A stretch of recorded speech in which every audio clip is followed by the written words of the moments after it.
Hello, welcome to Creation Questions. My name is Wesley. Today we're going to be again going over the topic of the basically God exists, and it's sort of still to change my mind for any of the arguments from yesterday's stream, but specifically we're going to be going in depth in the Kalam cosmological argument. We're going to be reading some different defenses and some different critiques, and yeah, so let's just get into that. But before I dive into particular critiques, I'll just put that screen back up where I have the Kalam for anyone new to the Kalam. Premise 1, everything that begins to exist has a cause. Premise 2, the universe began to exist. Conclusion, therefore, the universe must have a cause. Okay, so now that's out of the way. I want to present some different discussions on this. So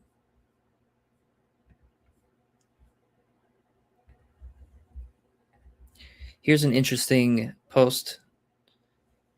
This is a Reddit post.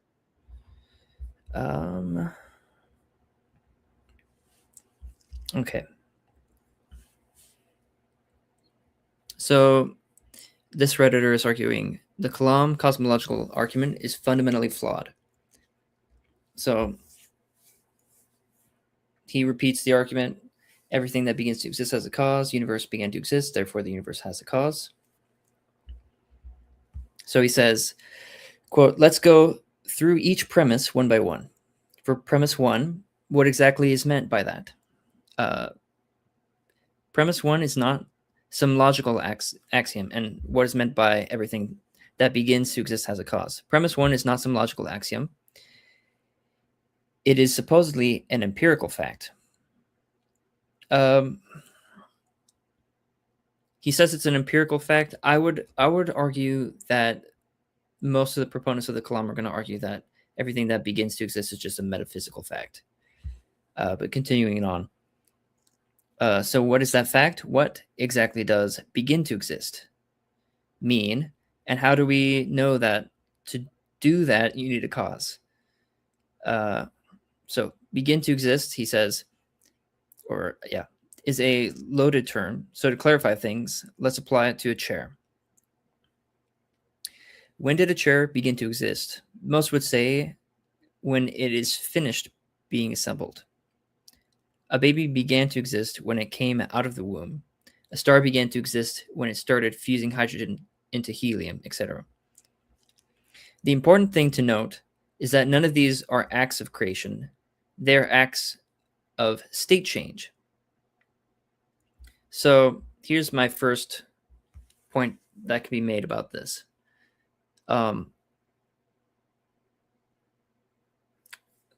When something is caused, when something is brought into being, it is technically a state change, but it's more than a state change.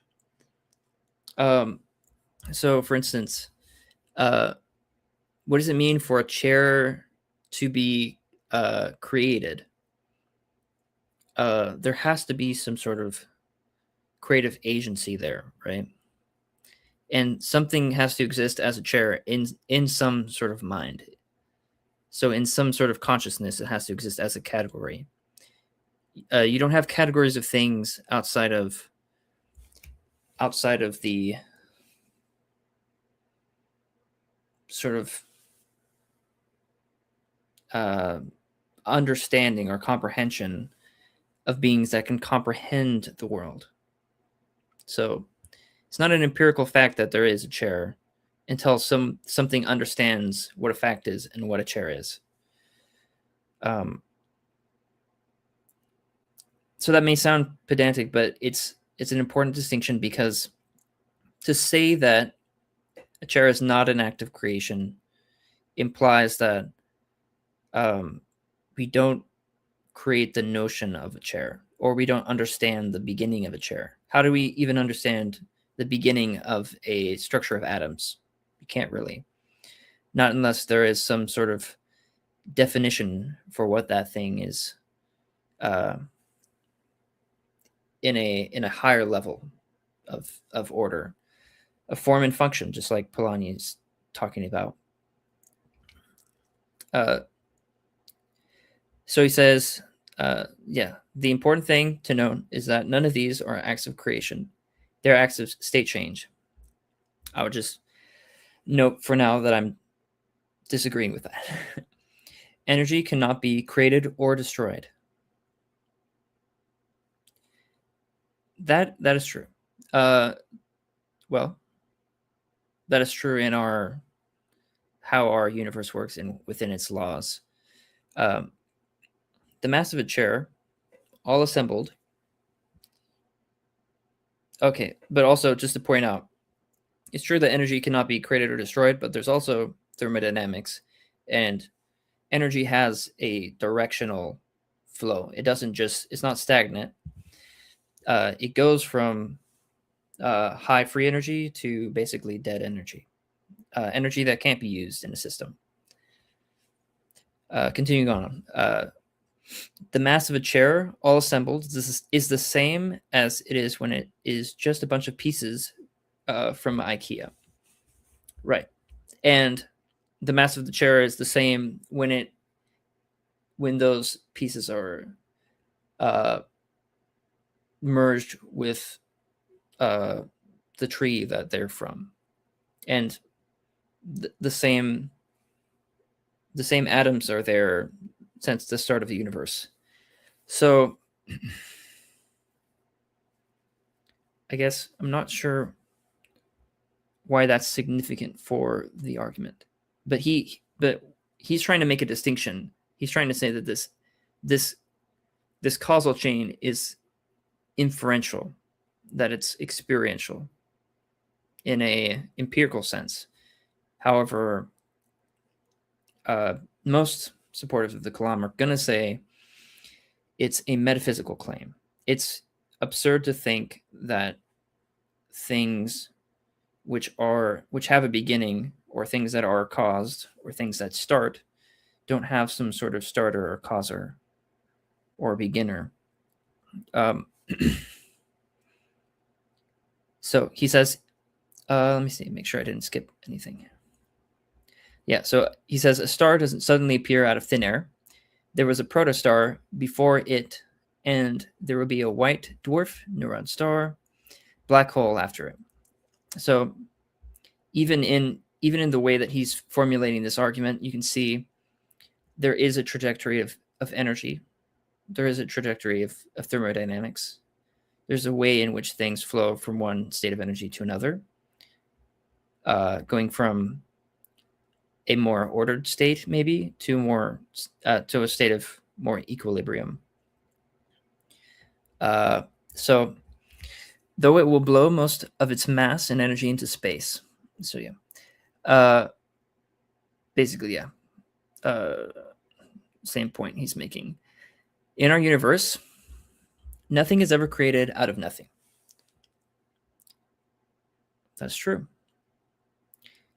And that is a universal experience, which sort of begs the question, because if you're going to say that the universe is just created out of nothing, or if it never had a cause for its beginning in some sense, you sort of would expect that things can be created out of nothing.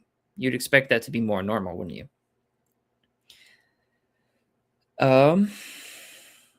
Nothing is never in our universe. Nothing is ever created. I think he means nothing is never created out of nothing, because he says, barring quantum weirdness, and I will get to that. So yeah, this is a significant and common critique, and this has been known for, decades and decades. Everyone that is going to critique the Kalam is going to reach for this argument, saying, he continues on, things are just moved around and change state. So that's his claim. Things just move around and change state. So to rephrase the first premise, everything that goes through a state change has a cause. That is an inductive fact. I'm happy to grant that. No, okay, so that's not exactly what it's claiming. It's claiming that everything that begins to exist has a cause, not just everything that has the quality of existing but changes its state has a cause. Things don't go from water to ice or back to water without some cause attached. And that's true. And that's pointing back at thermodynamics. And then you have to explain why are things, generally speaking, increasing in entropy over time. You have to explain that. Let me see. However, if we apply this to premise 2, it changes to the universe changed state. And sure, it has done that. It went from smaller than an atom to larger than about a grapefruit to 93 billion light years across. Each of these changes has a cause, mainly cosmic inflation and dark energy. But note the key difference. The universe did not have a state change to smaller than an atom. That was its initial state. So yeah, that, I mean, if there was, so granting this story of origins, the initial state is smaller than an atom. Sure. I don't, then he writes, I don't need a cause for the initial state because the only fact, I have empirical evidence for is that when there is a state change, there is a cause. This is the big punchline. The universe as a whole had an initial state and that state need not have a cause. So this is interesting because is he going to ignore the fact that the universe, that quantum fluctuations, the quantum vacuum, that is part of the universe? So the argument's not just talking about the Big Bang. There's stuff allegedly before that it would be talking about. So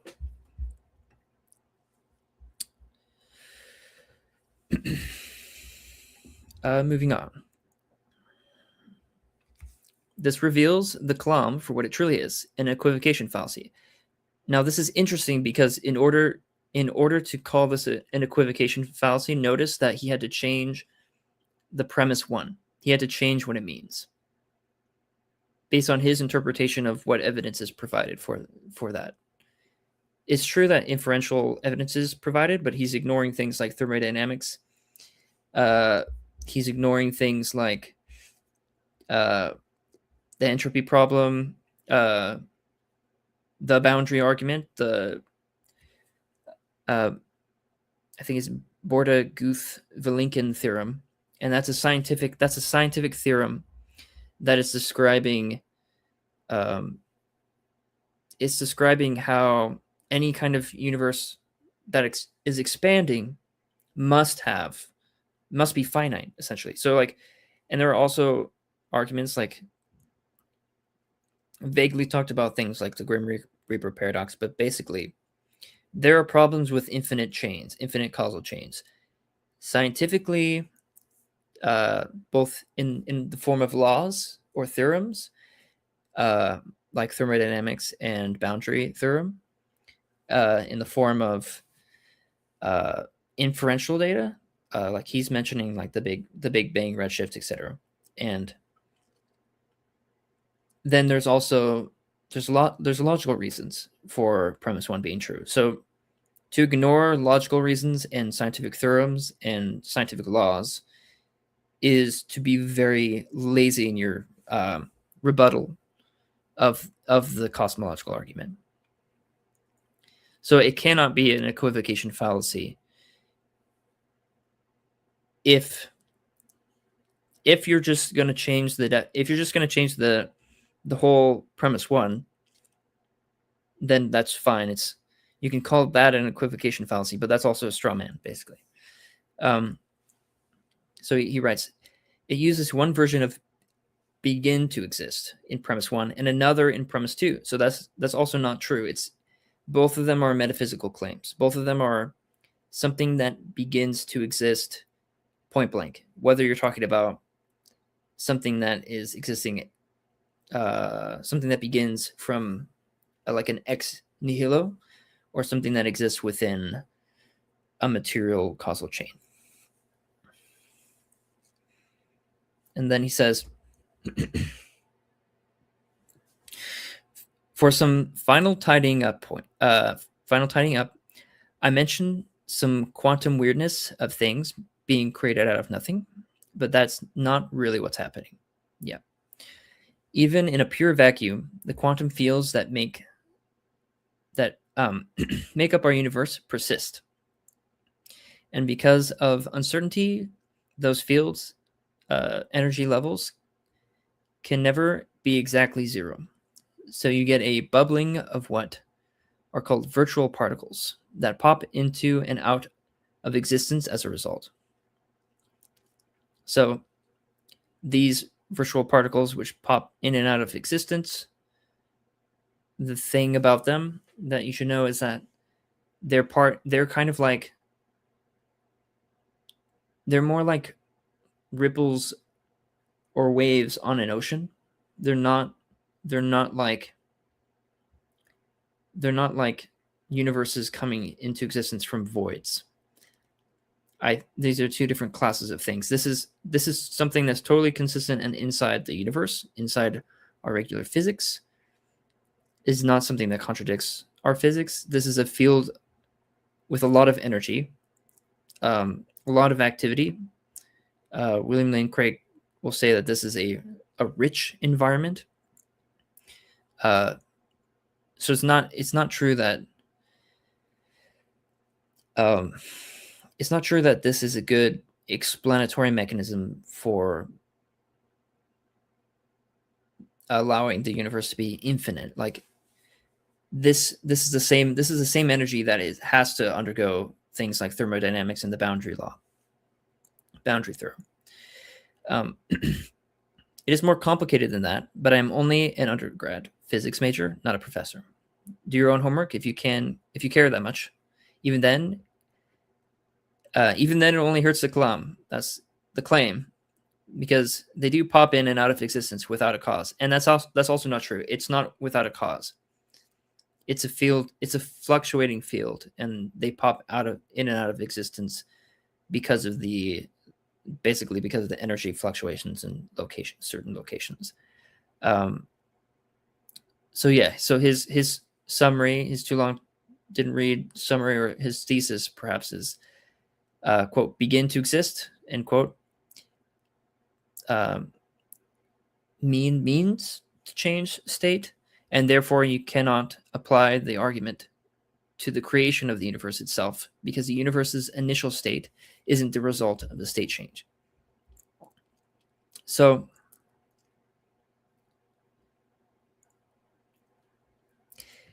here's the problem. Begin to exist doesn't mean to change state. There are other ways to say the universe or things change state, and every change state has a cause. Begin is very technical, and it's a metaphysical claim. So if you ignore that, then I guess you can create a straw man of this argument, and you can defeat that straw man. But this doesn't actually supply a good rebuttal to the robust Kalam cosmological argument that which philosophers like William Lane Craig are using. Let's remove this. If anyone has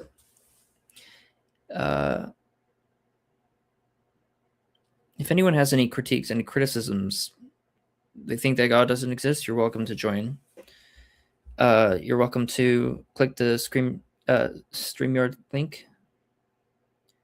It's linked above. You're welcome to comment in the chat as well.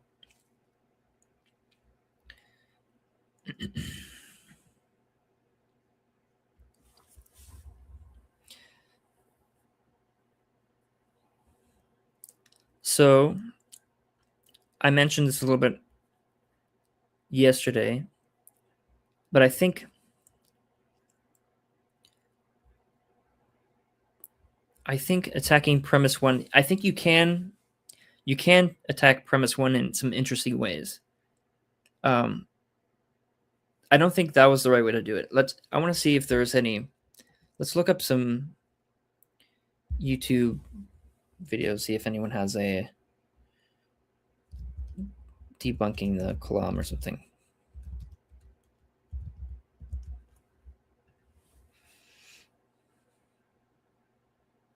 Here's an interesting one. Here's Alex O'Connor.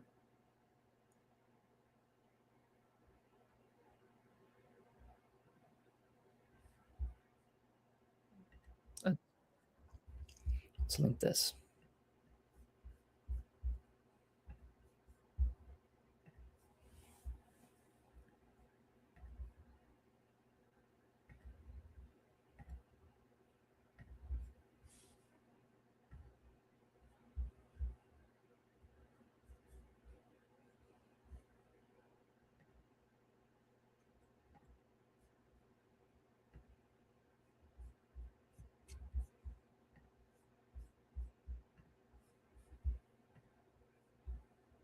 Okay.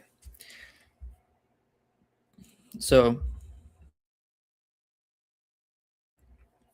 here is Alex O'Connor. This is 8 years ago, keep in mind. So we can look to see if there's anything newer, but let's just take a look at this and see what he has to say. From the Arabic to argue or discuss, the Kalam cosmological argument traces its roots to Islamic scholars writing around the turn of the first millennium. However, William Lane Craig, arguably its most notable proponent, is largely responsible for its popularity among Western religious apologists today, thanks to his book on the subject, as well as his career of public debates. However, other types of cosmological argument have been present in Western philosophy since long before Craig, largely thanks to the works of Thomas Aquinas. A cosmological argument relies on the idea of causation, that is, cause and effect. Everything has a cause, noted Aquinas. The universe is a thing, and therefore the universe should have a cause. Aquinas proposed 5 famous ways of proving God, which you've probably already come across if you've studied philosophy, and the first 3 or 4 of which, depending on who you ask, are collectively known as Aquinas' cosmological arguments. Aquinas' first way refers to motion, the idea that there are things in the universe that are in motion, and to put something in motion, there must be an already moving entity applying some kind of force to it.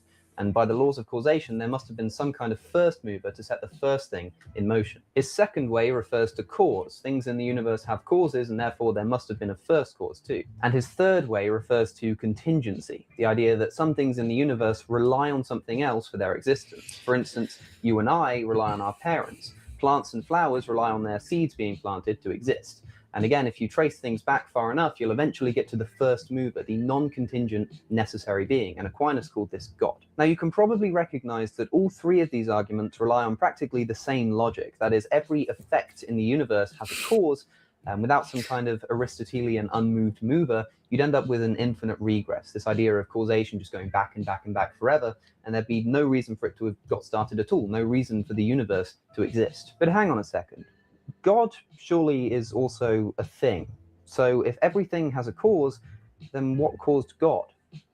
Well, this is where the Kalam cosmological argument comes in. It makes one small adjustment to the original premises. Instead of saying that everything has a cause, it says that everything that begins to exist has a cause. And God has always existed. He never began, and therefore is exempt from this infinite regress. And hey presto, problem solved, right?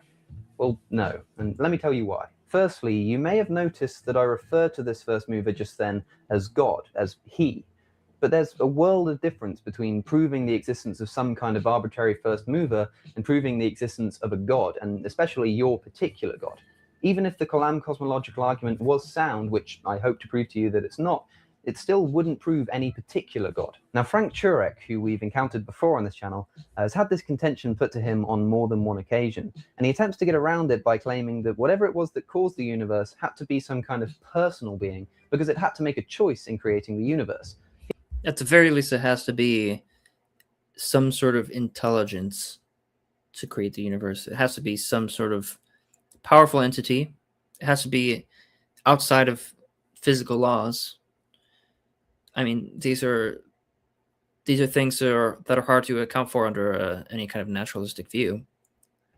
Continue on. Here's a clip from one of his videos called From the Kalam to the Biblical God. And then also personal. Why does it need to be personal? Because in order to make a choice, which is what you have to do in order to go from a state of nothingness to a state of creation, you have to be a person. But Turek and others like him fail to consider the fact. I think it might be better to say something like, you have to have some sort of agency. I think that might be a better way of phrasing that. That consciousness is not always needed as a driving force behind something happening. I mean, does a leaf choose to fall off of a tree? But even if you could prove that there was some kind of consciousness behind the universe. And again, there would be agency there, even in a leaf. Even in a leaf falling off a tree, you need some sort of sufficient cause. You need some sort of agency, and that agency is going to be down to whatever epigenetic pressures that are on that tree to lose its leaves, for instance. Turek still makes no link as to why this would need to be. And a tree has genetic code. It has information. Where did that information come from? So that's what's dictating it. Like, if you think of an instruction manual, like an instruction manual, well, does it have agency? It's telling something to do something. And even if that something was a robot, I think it'd be fine to say that there is agency involved when a robot like picks up a box or something. A personal God. I mean, who's to say this God would still be around? Who's to say that it cares about humans or intervenes in worldly affairs? And for that matter, who's to say that it would be one God? Why not some kind of polytheistic council? And who's to say that it's not some kind of evil God with evil intentions? The list is unending. This argument offers absolutely no specificities on the nature of. Well, to say something that Aquinas might point out the fact that evil, for instance, is a deficiency in good. It's not its own, like, it's not its own category of thing. Like, to say that something is dark implies lightness. To say that something is evil implies good. And without any kind of moral character, and I mean, like, where's that coming from before the universe, if not within some sort of mind? So you have to accept the premise that you have a timeless, immaterial, rational, creative entity that is also deficient in some sense, and a deficient thing causes the universe. But then if something is deficient, then it's not totally sufficient, and therefore it would need its own cause, wouldn't it? Continuing on. This prime mover. And look, this whole argument exists for the sake of it being impossible for there to be an infinite regress of causation. But is that really an impossibility? I mean, to be sure, our observable universe did have a beginning. The Big Bang did. You're observing the universe in a moment in time. So to observe the universe implies that you're in a finite period of time. And to observe any kind of finite period of time within an infinite causal chain is a contradiction, because there was an infinite amount of time for that finite period to have already passed. Happen. I mean, you can actually see it with the right kind of telescope. In fact, if you want to see a video on some proofs for the Big Bang, do let me know in the comments. It's been something that I've been considering doing for a while. So if you want to see that, do let me know. Let me go back. I now, think I missed something. It's been something. In fact, if you want to see a video on some proofs of causation, but is that really an impossibility? I mean, to be sure, our observable universe did have a beginning. The Big Bang did happen. I mean, you can actually see it with the right kind of telescope. In fact, if you want to see a video on some proofs for the Big Bang, do let me know in the comments. It's been something that I've been considering doing for a while. So if you want to see that, do let me know. Now, theists often point to the Big Bang and say, well, look, here's the beginning of everything in existence. There must have been some. Okay, again, this is kind of a straw man. I don't think there isn't any theist who is using sort of the naturalistic explanation, the Big Bang, and saying the Big Bang, like the singularity, that is the start of the universe. There's no theist that's going to say that. That would, like, I see where he's going with this, and let's just continue. So some kind of cause behind it. But hold on, because the Big Bang has never claimed to be the beginning of everything. Rather, it's only ever claimed to be the beginning of everything that we know of. Perhaps there were universes. Even that's not going to be true. I mean, we know quantum fields, we know the quantum vacuum and the fluctuations that exist there. We see particles with, sort of like popping into existence, like the virtual particles, like the Reddit post is talking about. We see those, right? So that's something that we observe that existed before the Big Bang. So I don't know what his point is he's trying to make, but that's not a correct thing to say. Before ours. Perhaps the death of one universe is the Big Bang of the next, and this could be some kind of infinite chain. Perhaps there's a multi. Again, you still run into problems of infinite sequences. Even if you have an infinite amount of universes, you need to explain. Like, even if you have that, you need to explain the reason for why you have an infinite amount of universes. You need to. There needs to be something that's a sufficient cause, and to say that because the universe is not a sufficient cause, well, let's just employ infinite amounts of universes. That doesn't follow from that. That's like saying, oh, this one grain of sand doesn't explain why, like, X factor happened. So let's just say a billion grains of sand. And that doesn't, I mean, there's a sense in which there are some things that can be built on by degree, but the beginning of the universe is not something that changes by a degree. And I think everyone who's thinking about it, who's really thinking about it, is going to have to accept that. And not even a multiverse of separate entities, but maybe one large, infinitely large fabric in which there are sort of localized areas of activity, one of which is our observable universe, which did have its own beginning. There's simply no way for us to know. Aquinas, Craig, and Turek alike assume some kind of singular grand beginning to not only our universe, but anything that does, will, and can exist. And there's simply no proof to back this up. There's a lot that we don't know about the laws of physics. There's probably a lot that we can't know about the laws of physics. I mean, let's not forget that we are constrained to one single universe. There's no way for us to compare it with any others. We can test things within the universe because we can make control variables when we have more than one example of the thing that we're trying to test. But we shouldn't be so naive to assume that everything that applies to things within the universe also applies to the universe itself. To do so is to commit the fallacy of composition. And this is one of Bertrand Russell's prime objections to the Kalam cosmological argument. Here's an example of the logic. No atoms are alive. Therefore, nothing made of atoms is alive. You can see the problem here. Now, this isn't to say that this logic doesn't work sometimes. There's a good example. I think the problem with that is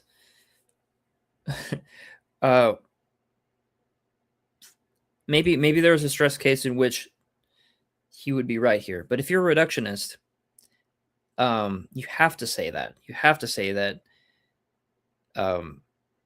you have to make this sort of composition. You have to make this sort of reverse composition fallacy. You have to say that there are things that are not the constituent parts, and your only explanation is sort of this strange kind of emergence. Like, for instance, is the brain all of the neurons? Like, is the mind, rather, all of the neurons? Is it? Well, here's the problem. If you say that it is, then maybe you've committed a composition fallacy. If you say that something isn't alive, because it doesn't seem to me that you can say that something is alive unless you tell me what do you mean by alive, right? Because I could easily say Well, that's not a composition fallacy. Look at the because there's something more than just atoms at play. There's something more than just atoms at play. Maybe that's what he's trying to get at, but then it sort of begs the question, and it's the same kind of error I feel like is happening with the Reddit post, is they're just going to define beginning in a certain way that ignores the metaphysical aspects, that ignores the sort of universal aspects of a beginning.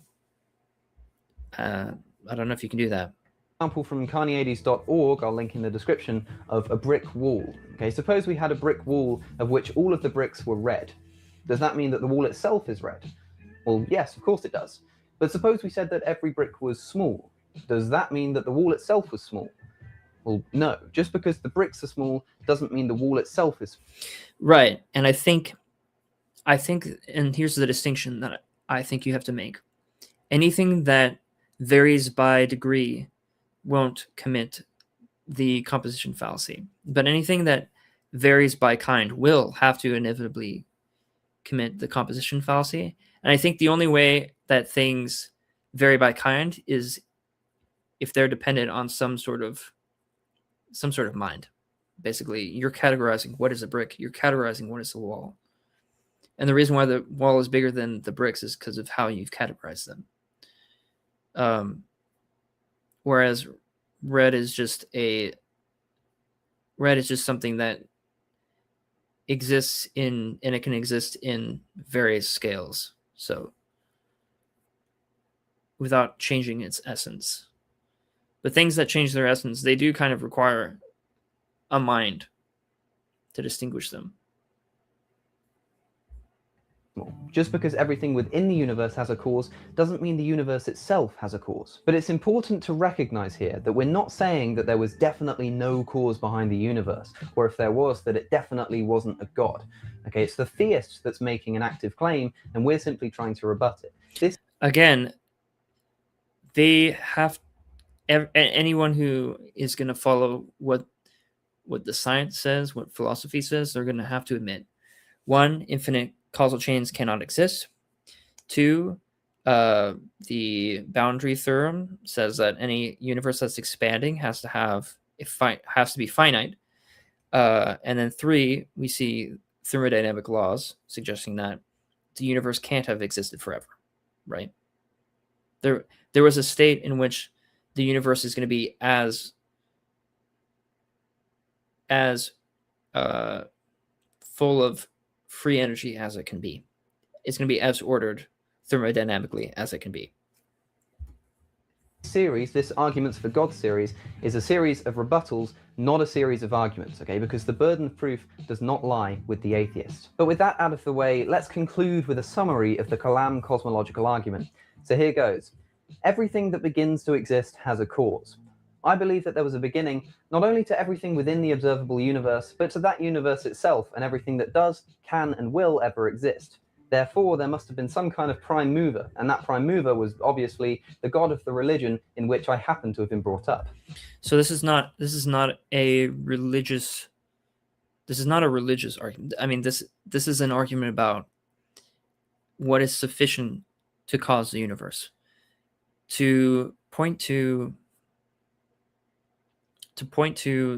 sort of like people's use of it for their particular religious context. Like, for instance, this argument was kind of like penned down, like he's saying, it was like sort of like the golden age of Islamic thought, right?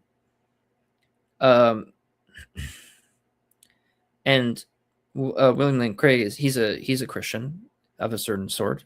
I'm a Christian of a different sort. Are we going to say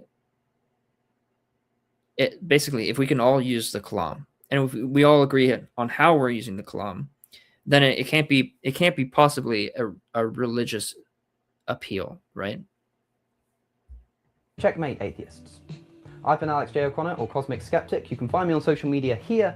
Don't forget to subscribe. Thank you for watching, and I will see you in the next one. Okay, that was a good video.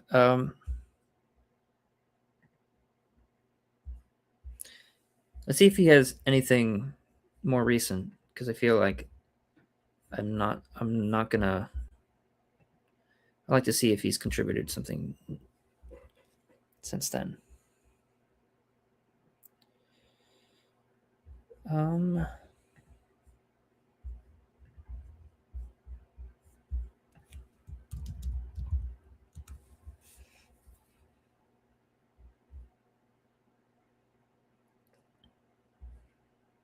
Oh, here's something interesting. This is William Lane Craig and Cosmic Skeptic or Alex O'Connor discussing the Kalam. This is 5 years ago.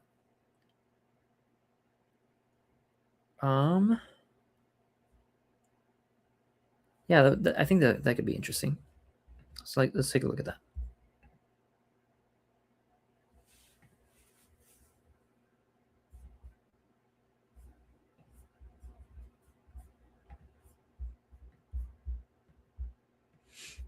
Okay.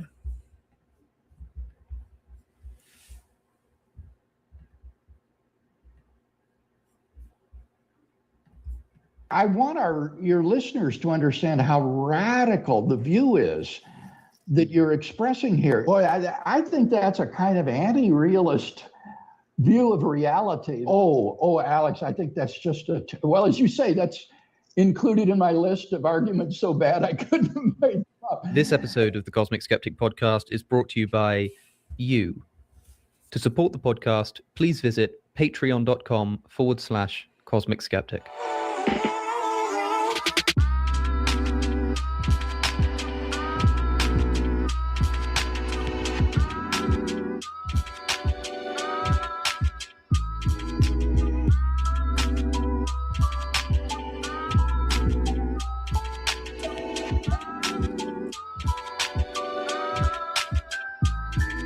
Y'all go support Alex O'Connor. Welcome back, he's great. everybody, to He's the great. Cosmic Skeptic podcast. My name is Alex O'Connor, and I'm joined today by Dr. William Lane Craig, who is the professor of philosophy at both Houston and Biola universities, with 2 PhDs, has famously debated God and the existence of God with an expansive array of very high-profile atheists, and always seeming to come out of those interactions unscathed.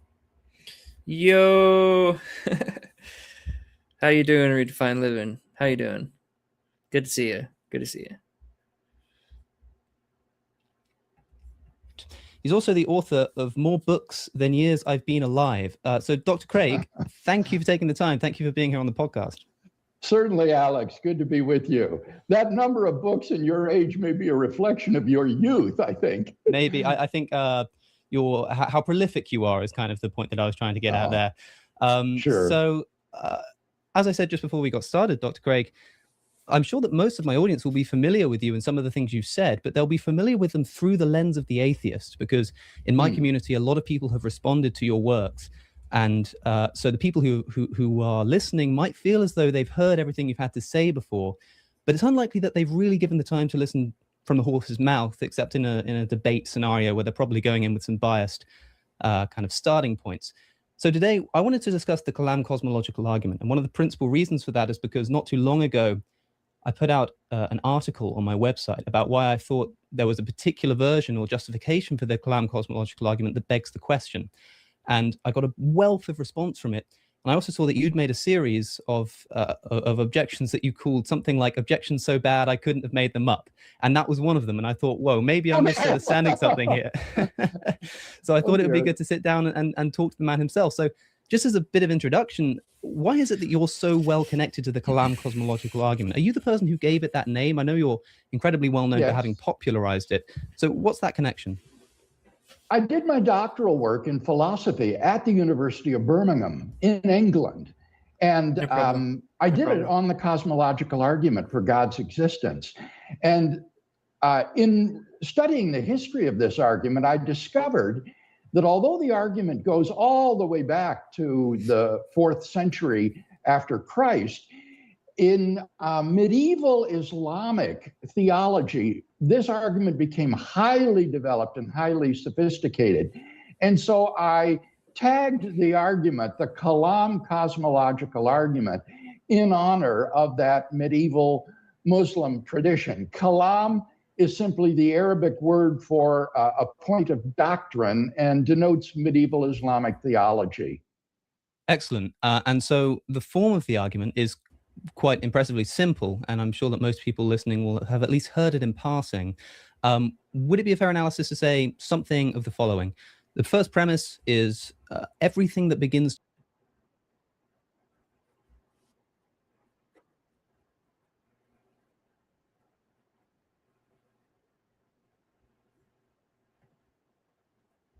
if the premises are true, the conclusion must also be true. So the only way to attack this argument, the only way to raise objections is raising objections with the premises. Now, Right. I find that most people, when they try to raise objections, they jump to the second premise. Something like the universe beginning to exist is quite a difficult thing to prove, it seems. And yet you've got quite an expansive literature on different reasons why we can know this to be the case. So perhaps we can start there before talking about the first premise. How can we know, let's say philosophically, because I know there are scientific ways and philosophical ways to look at this. Philosophically speaking, how can we make that assertion that the universe began to exist? I do think that the second premise is the most controversial premise in the argument, and therefore the one to which I've devoted the most attention. Historically, the second premise that the universe began to exist was supported by philosophical arguments. It wasn't until the 20th century that there was any sort of empirical evidence for the beginning of the universe. And as I looked at the various arguments that were offered historically for the beginning of the universe, the finitude of the past, it seemed to me that two of them stood out. One would be the argument based on the impossibility of an actually infinite number of things in reality. And then the other would be the impossibility of forming an actually infinite collection of things by successive addition. These arguments are independent of each other. Even if one fails, the other could still be sound. And so together, I think they provide very persuasive philosophical grounds for affirming the finitude of the past and hence the beginning of the universe. And then this is a point that a lot of critics, especially modern atheists, are not understanding about the Kalam, is that it primarily is a metaphysical argument. It is not an argument. It isn't an inductive argument. It's not an argument based on empirical claims per se. And there are modern empirical claims that support it, but I think it only serves to make the claim more robust, not to detract from the metaphysical points. Sure. So let's think about this. The difference between an actual and a potential infinite, which is the crucial distinction to make, Yes. as far as I understand it, is that an actual infinite is kind of what it says on the tin. It's an actually existing infinite number of things, as it were, that actually exist in reality, whereas a potential infinite is something that can tend towards infinity, such as dividing the space between 2 points on a ruler. You can divide that infinitely, but that doesn't mean that there are actually an infinite number of things between each point. Is that a fair analysis? That's exactly right, Alex. And the concept of the potential infinite dominated Western mathematics and philosophy until the 19th century, when Georg Cantor, a German mathematician, discovered the concept of the actual infinite. So the notion of a potential infinite plays its role in calculus, where we think of infinity as a limit which a process approaches but never arrives at, whereas the notion of the actual infinite finds its application in infinite set theory, where mathematicians talk about sets that have an actually infinite number of members in them. And it is absolutely crucial to distinguish these, because one is not denying that the potential infinite can exist. The denial is that there can be an actual infinite in the real world. Sure. So there are two objections that to me can be derived from this idea of the distinction between the potential and actual infinite. And the first is this. There's an argument to be made that potential infinites in some way assume the existence of actual infinites. For example, people think that if a potential infinite is something like two spaces, the space between two objects being infinitely divisible, that there are somehow an infinite number of divisions between those 2 points. And so although when you do the divisions, it tends towards infinity, the number of actual divisions, the number of halfway points or something like that, is an actually infinite number of things. So that would imply that actual infinites do exist in between any 2 spaces. What's the problem with that? The problem with that is that it is guilty of a modal operator shift. It is true that possibly a line is divided here and here and here and here ad infinitum, but it doesn't follow that there is a place here and here and here and here where the line is possibly divided. That's 2 different claims. And I would say that a line is not a composition of points, that the line is logically prior to any points that you specify on it. And that therefore the possibility of potentially infinite processes does not imply an actually infinite number of points. To assume that a line is a composition of points is to already beg the question in favor of the existence of an actually infinite number of things. Sure. So to flesh this out, let's think of a more concrete example. I'm thinking of the example of this paradox of the light bulb, which you've probably come across. This is how I'm kind of understanding the objection in its most strong form. You can imagine some kind of light bulb that is programmed to switch on and off at particular intervals. And it's programmed such that you have a length of time, let's say, 10 minutes, that once half the remaining time has elapsed, the switch gets hit, right? So it starts off, and halfway between the kind of time elapsing, the light bulb gets turned on, and then halfway between the remaining time, it gets turned off, and halfway between the remaining time, then it gets turned off. And obviously the on and off switch is increasing in speed in terms of how quickly it's going on and off. Now, the reason that this is an interesting point to raise is that by the time the actual time has elapsed, it seems that you actually have a substantiation, a thing that has actually happened an infinite number of times. And we have to answer the question of whether the light bulb would be on and off at the end of the question. But this is similar to the this type of Grim Reaper paradox. Yeah, it's also like I don't know if you heard of like the similar, like the tortoise and the hare, for instance. Like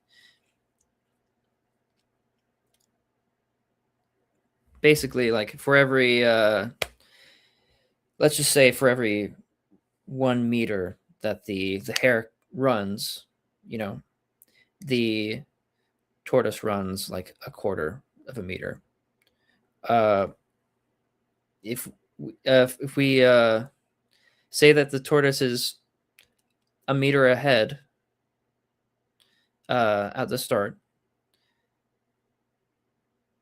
and if we're going to say that there's an infinite amount of lines that can be drawn in between each of the tortoise's, steps, we're going to have to say that the hare never catches up to the tortoise. But of course, in reality, the tortoise passes the turtle. Or sorry, the hare never catches up to the tortoise. But the hare is faster than the tortoise. Of course, it's going to beat the tortoise in a race. So this is the same kind of logical progression here, where we have this tortoise that's infinitely for every amount that the hare is moving. Let me see if I can look it up. I'm kind of butchering it, so let's go. Hare, tortoise.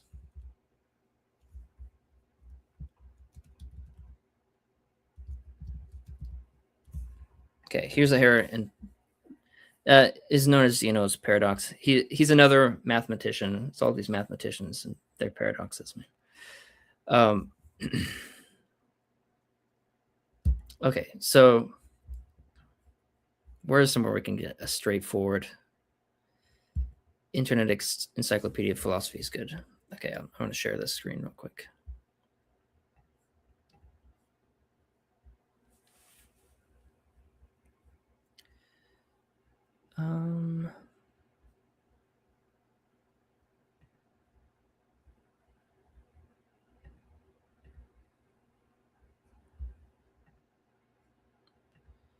Okay.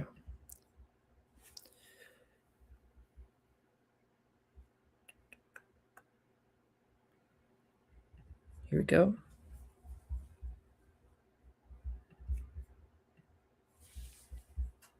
So yeah, here's Zeno's paradox. Here's Achilles' paradox. Okay, going down.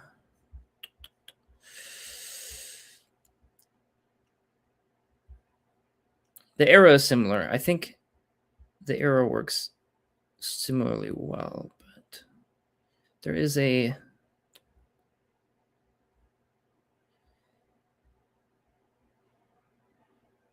yeah. I think the racetrack might be okay. Let's just look at the paradoxes of motion. Okay, this is fine.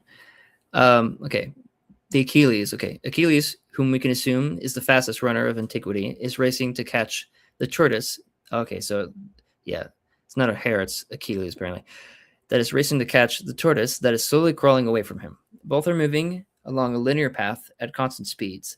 In order to catch the tortoise, Achilles will have to reach the place where the tortoise presently is. However, by the time that Achilles gets there, the tortoise will have crawled to a new location. Okay, so here's the predicament. Achilles will then have to reach this new location, and by the time Achilles reaches that location, the tortoise will have moved on to yet another location, and so on forever. So basically, here's the problem with this is that, like, if it is the case that, like Alex O'Connor is trying to claim, infinites exist within our empirical, our observable world, then you'd have to say that Achilles could never catch a tortoise in this race. Yet, never in our experience have we observed something like that, where someone like Achilles couldn't catch a tortoise. It's he's trying to explain with this light switch. He's trying to explain how it could be possible that an infinite chain exists. But what this other analogy basically is showing is that this same kind of logic just it doesn't work in our experience. Hello, Jack Ryder. Could you show your screen real quick? You don't have to show it on. Okay. How you doing? You okay? Doing good. How are you? Yeah, I'm okay, thanks, man. Well, it's like 5 a.m. in the morning here, so I've only just woken up. So I thought I'd better leave the camera off. But yeah, no, I thought the title of your video is really interesting, so I thought I'd just kind of jump in and yeah, for sure. Get involved.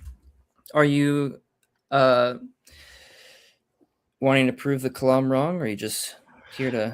Well, I mean, from my perspective, I mean, it's funny because we were having a sort of a similar discussion last night, and I mean, look, I believe in a creator 100%, and I always use the example that if you were walking along a beach and you found the watch in the sand, you would know that the watch had a creator by virtue of its complexity.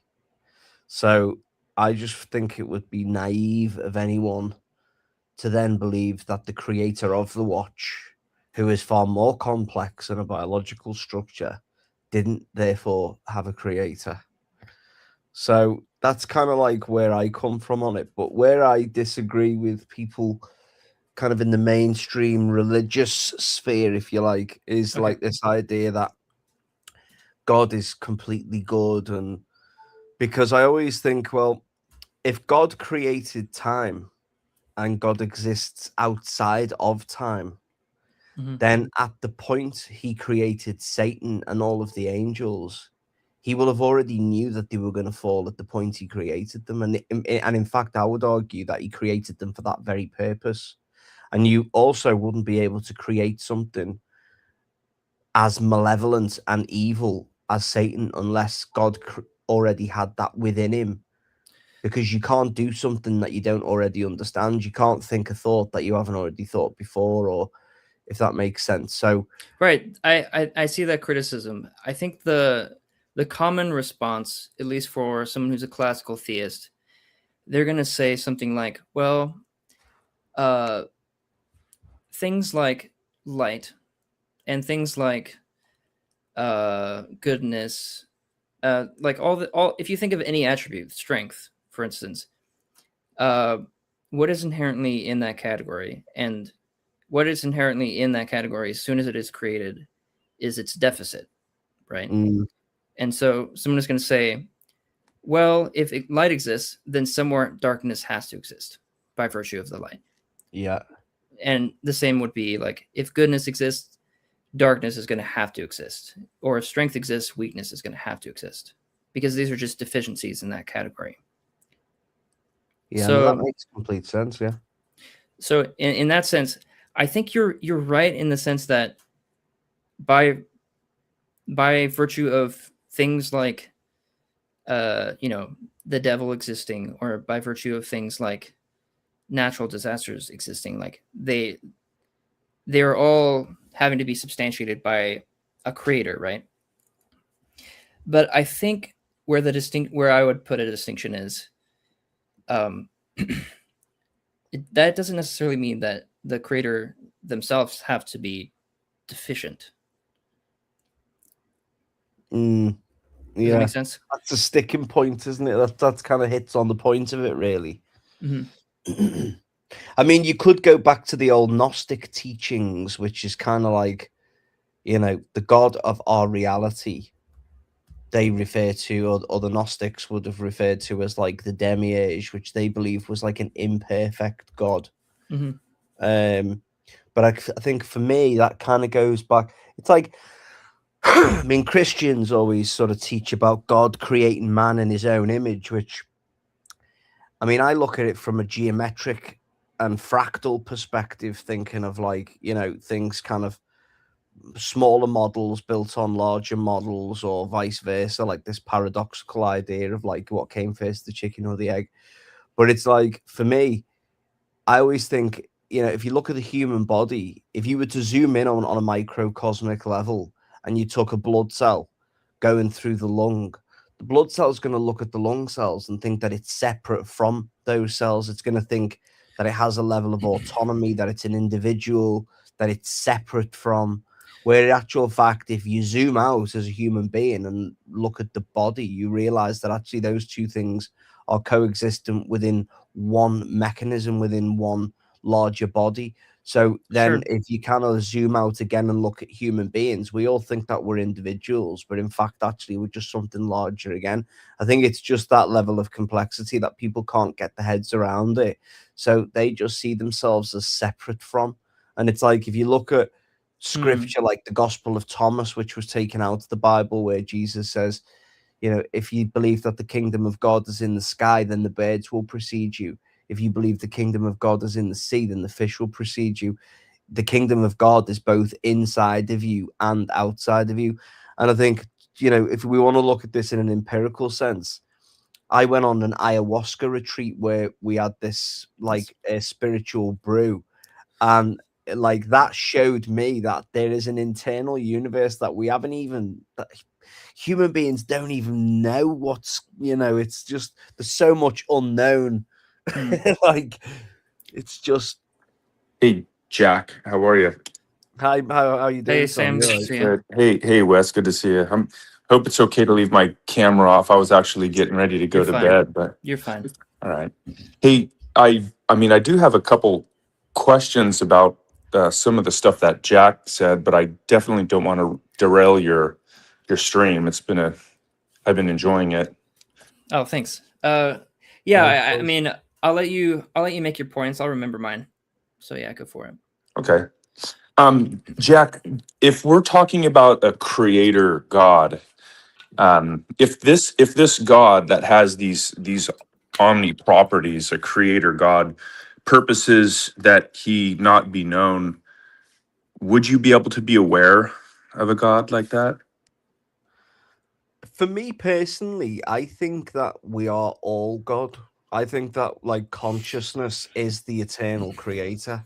Jack, if we're talking about a God that is a creator, okay, I can address what you're saying now, but if you're saying that there's a God, you were just talking about a type of watchmaker argument and reasoning that there is a God, a creator God who created certain things, biological structures, and so on.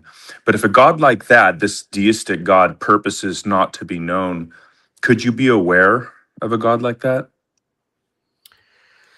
Well, I suppose it's like the argument: could the watch be aware of its creator? It's sort of like, in the same way, could a blood cell be aware of its creator? It's like not. You couldn't.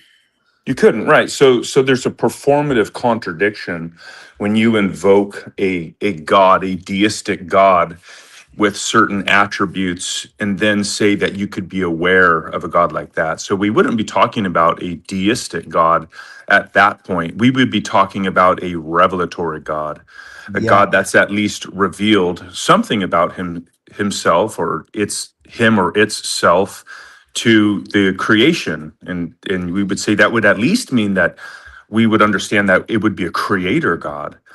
And so then we would have to ask ourselves, okay, so if this was a revelatory God, that's really going to narrow the playing field down, wouldn't you think? I like that. Yeah, Right? yeah, That that's a really follows. good way Okay. of looking at it. Yeah. And so then when we start looking through human history about the options of revelatory gods, we don't really have very many. And so what revelatory God has worked all throughout human history that's consistent with certain archaeological facts and discoveries. God that's perhaps prophesied his coming in holy books and certain things of that nature. Well, I mean, are you sort of getting at the idea of like going back to the deistic? Well, we've already conceded or acknowledged the contradiction in saying that there's this deistic God with certain properties, but yet at the same time purposes not to be known.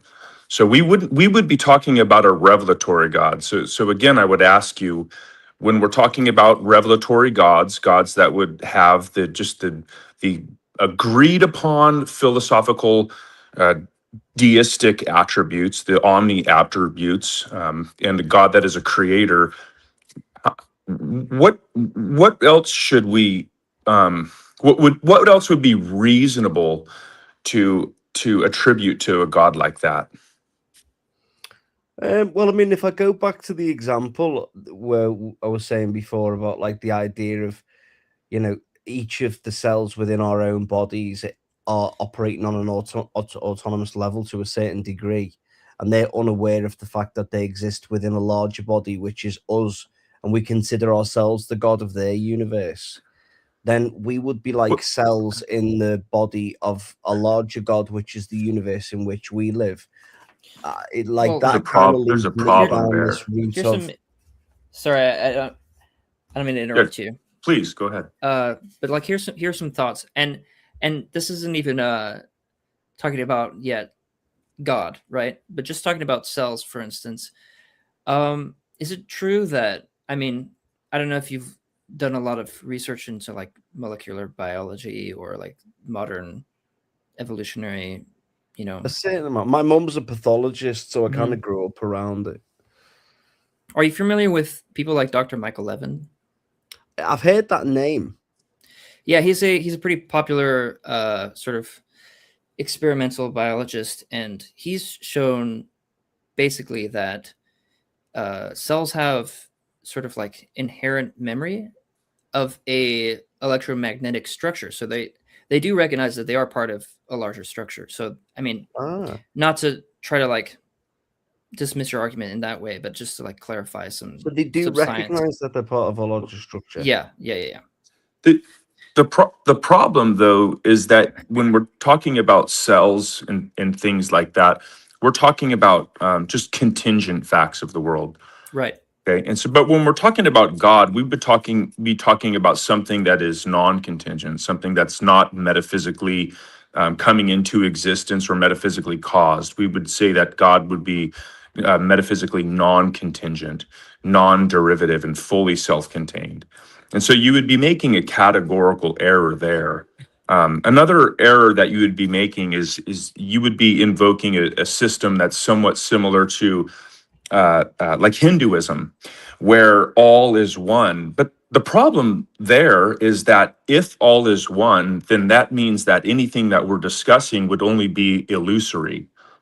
And if everything within our experience is illusory because all is one fundamentally, then how could you know anything at all? And so on those terms, intelligibility would be destroyed. And so to say Right. that we're all God, there's absurdities there. So there's a problem with saying that there's this deistic God, and there's problems by saying that we are all God. But again, I would like you to answer the question that I asked. When we're reasoning about a God that has revealed its him or it, whatever, we'll get there, to this creation and created this creation, what else, what other attributes should we expect? Like, what attribute would be required to secure truth? Well, I think that, I mean, I think cogito ergo sum, I think, therefore I am, kind of is Can you tell me? enough truth to kind of lead me in the direction that the very mere fact Are that you I'm there, able bud? to think and perceive these things, Sam, can you hear us? Oh, I can hear you. Yeah. Okay. Yeah, so like, the Oh, I idea can that hear you. Oh, are you not able to hear Jack? I can't hear Jack. oh, Okay, weird. I can hear um, him, so I think it's on your end. yeah. Oh, okay. I can Yes, try I to think leave and it's come the very back. fact Okay. that we can think Okay, about let's it. try that. Um, Maybe, I don't know. Let me see if there's something else I might have pushed. I don't think I did. I'm on my phone. Let me try to figure this out. I like that. I was just looking at the logo while Sam figures that out. The your logo with the tree with the DNA. I joined an organization called Freemasonry, and I was we kind of dip into these subjects on and off. And Sure. one of the things I've always thought is like this idea of a ladder. There's symbolism within Freemasonry of this kind of this ladder that you ascend. And I was thinking, well, if All right. I don't consciousness know. was going Did to I build fix this it? structure to be able to ascend, then I DNA can't hear very anything much now. kind of looks like that structure. Wait, sorry. I'm pausing, Jack. Well, I don't mean to interrupt. We're trying to figure That's out. okay. Sam, can you can hear me though? Can you?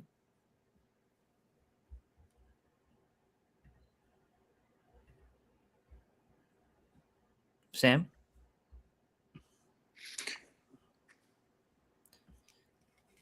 Jack, can you see if he can hear you? I can't hear Sam yet. Wait, I don't. Neither of us. I think you're on mute. You're on mute, Sam. Oh yeah, he's muted.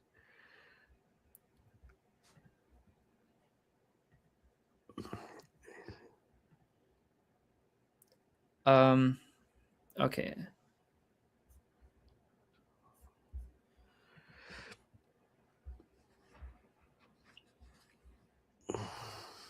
I'll try. Now we've got two Sams.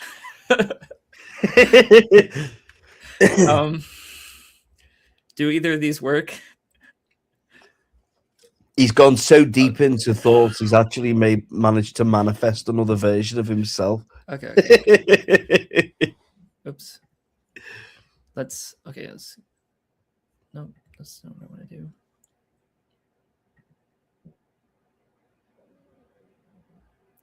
Okay. Hopefully you can come back in. Okay. Okay. How's that? Can you hear us? I can hear you. Right, I can hear both of you now. Oh, here we go. Okay, good.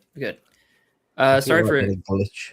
sorry for interrupting you, Jack. You can continue with what you're Yeah, saying. no, I was just saying, like, I think I mean, it's one of those topics, isn't it, where it's kind of like I have an appreciation for kind of like scripture and biblical scripture and various things, but I mean, there are so many contradictions for me in the Bible that it kind of led me down other routes to try and understand it, whether it be theology, philosophy, science, because it's like, when you speak to people of a Christian, Is that your sorry? Is that your setback? Is contradictions in the Bible? Is that what? Well, it's this idea of a loving God that would request people perform child sacrifice, and he loves his creation so much so that he actually decided to flood it and cause the most amount of suffering one But could. Jack, I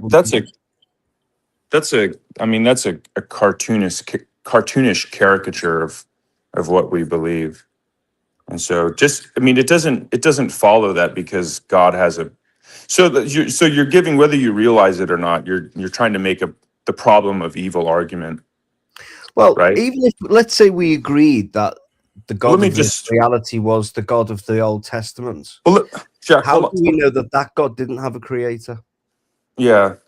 Yeah, I'm perfectly happy answering that question for you. But I didn't want to leave just yet because you're putting a lot of stuff on the table, and I think it's important if you're No, being I intellectually honest time with as us, well we can because just we can address those. So regarding the problem of evil, you would have to, if you're talking about Christianity, it's because we do have the revealed Word of God, whether you accept that or not. But within the Christian system, we understand through Scripture that God does have a morally sufficient reason for all of these things that you're calling evils that He allows. And so when you add that to your argument fails. I don't need to know what those reasons are. I just need to know that God has one. Well, I mean, if we take, for example, let's say, obviously, if we go back and we look at the prophecy and then we fast forward to today and we look at the modern state of Israel and we kind of look at what's going on in terms of this war in the Middle East and its land that was supposedly promised to these people who immigrated from Europe. So obviously they have a lot of the people who live in Israel have no genetic ties to that land whatsoever. And all of this thing, all of these things like, the people in Gaza, for example, are being starved to death by aid being cut off. I know many doctors who work on the ground there who've kind of confirmed this to me. And there's so many acts of evil that are being committed in the name of this God of the Old Testament. Obviously, I can understand, Jesus being manifest or God manifesting himself on this planet. That makes far more sense to me. But Jack, Well, okay, so do a you couple of have things. go ahead? Oh, sorry. No, it's your stream, Wes. Please. So I just want to get some ideas clear, right? So for one, do you think that the modern state of Israel, do you think that it is ordained somewhere in the New Old Testament that it should exist as it does now? Do you think that is part of? Well, from what I've read, Israel refers to a covenant between God and the people. I found it difficult to identify anywhere in the Bible where it explicitly says that there will be a state or a country that is called Israel. Jack, what's the 5th book of the New Testament? I don't know off the top of my head. Do you know the 3rd book of the Old Testament? Not off the top of my head, no. Yeah. Well, see, the Bible is really clear, though, that God does have a plan and He has a purpose. And it would be silly. Well, it would be silly to not know the position that you're arguing against. That would be silly. But it would also be silly. It would also be silly, for example, to go to a mechanic who's going to fix your car, and he's in the middle of his job, and there's parts everywhere, to show up and say, "Well, what kind of mechanic are you? I don't see my truck fixed and everything's working great." He'd say, "Well, yeah. I mean, he's in the middle of doing something. But if the mechanic can show you, like, lay out his schematics and say, well, yeah, see, here's this part that I had to repair or replace whatever that looks like, and here's the process that I'm going to go through, and in just a little bit more time, you're going to see that there is an end result. Like it would be silly. It would be Well, silly to say that that, would right? hold up Wouldn't that be if, silly? I mean, if we take the example of the mechanic, for example, and we take a mechanic who knows everything there is to fix about cars, and then try to argue that he doesn't really know about fixing cars simply because he can't remember the chapter of a book that he once read that talked about fixing cars. Sure. I mean, and Well, let's not make that argument, okay? Let's not say just because someone doesn't know X, Y, Z, therefore their argument is invalid. I mean, the names of the books, but Jack, Daniel and all this. Yeah, that wasn't the argument. But what he's getting at, and I think what we both would like from you is, can you substantiate what particular maybe prophecy or statement in the Bible you're trying to uphold as being a contradiction? Well, I think for me, I mean, it just kind of, staying on the outside and then zooming in. It's like this argument. I mean, if we look in the historical record, the names Matthew, Luke, John, Daniel, these names were never in the Bible. That was all added later. So it's a document that's been modified to kind of suit a particular purpose. So that, number one, is a red flag to me. Have you read anything about that? Like, have you read, for example, A Case for Christ by Lee Strobel? No, but I'd certainly consider reading it. Because it seems like every time you begin to make an argument or an assertion, really, when we begin to push you on it, it seems like you abandon it and then you go on to make other claims. I mean, if the problem with yes. Sorry. I don't want to be that kind of accusatory. Well, I don't know if I see that as being productive here in this particular case. The only point that was trying to make there is that when someone tries to suggest that there are issues with the most validated historical documents that there are, then the consequence, if they're going to be consistent, is that they would have to abandon all historical documents. I mean, there is no more writings of antiquity more studied and scoured over and validated than what we have within the scriptures. And so I would just press for consistency is all.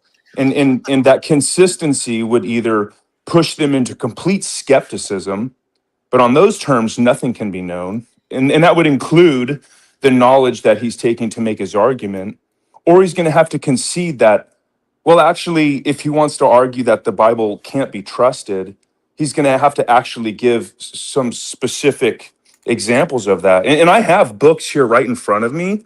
Like, I've got Norman Geisler's big book of Bible difficulties. I've got another one by Jason Lyle, keeping faith in the age of reason. So I'm prepared to take your best contradiction right now, because that's an argument you started to make. But if it's not something you can defend, then I would just say, well, maybe don't throw out things like that. Well, that's I think all. it was who was it who once said the victor of war always gets to write the history books? And I think Napoleon was it. Right. But Sorry.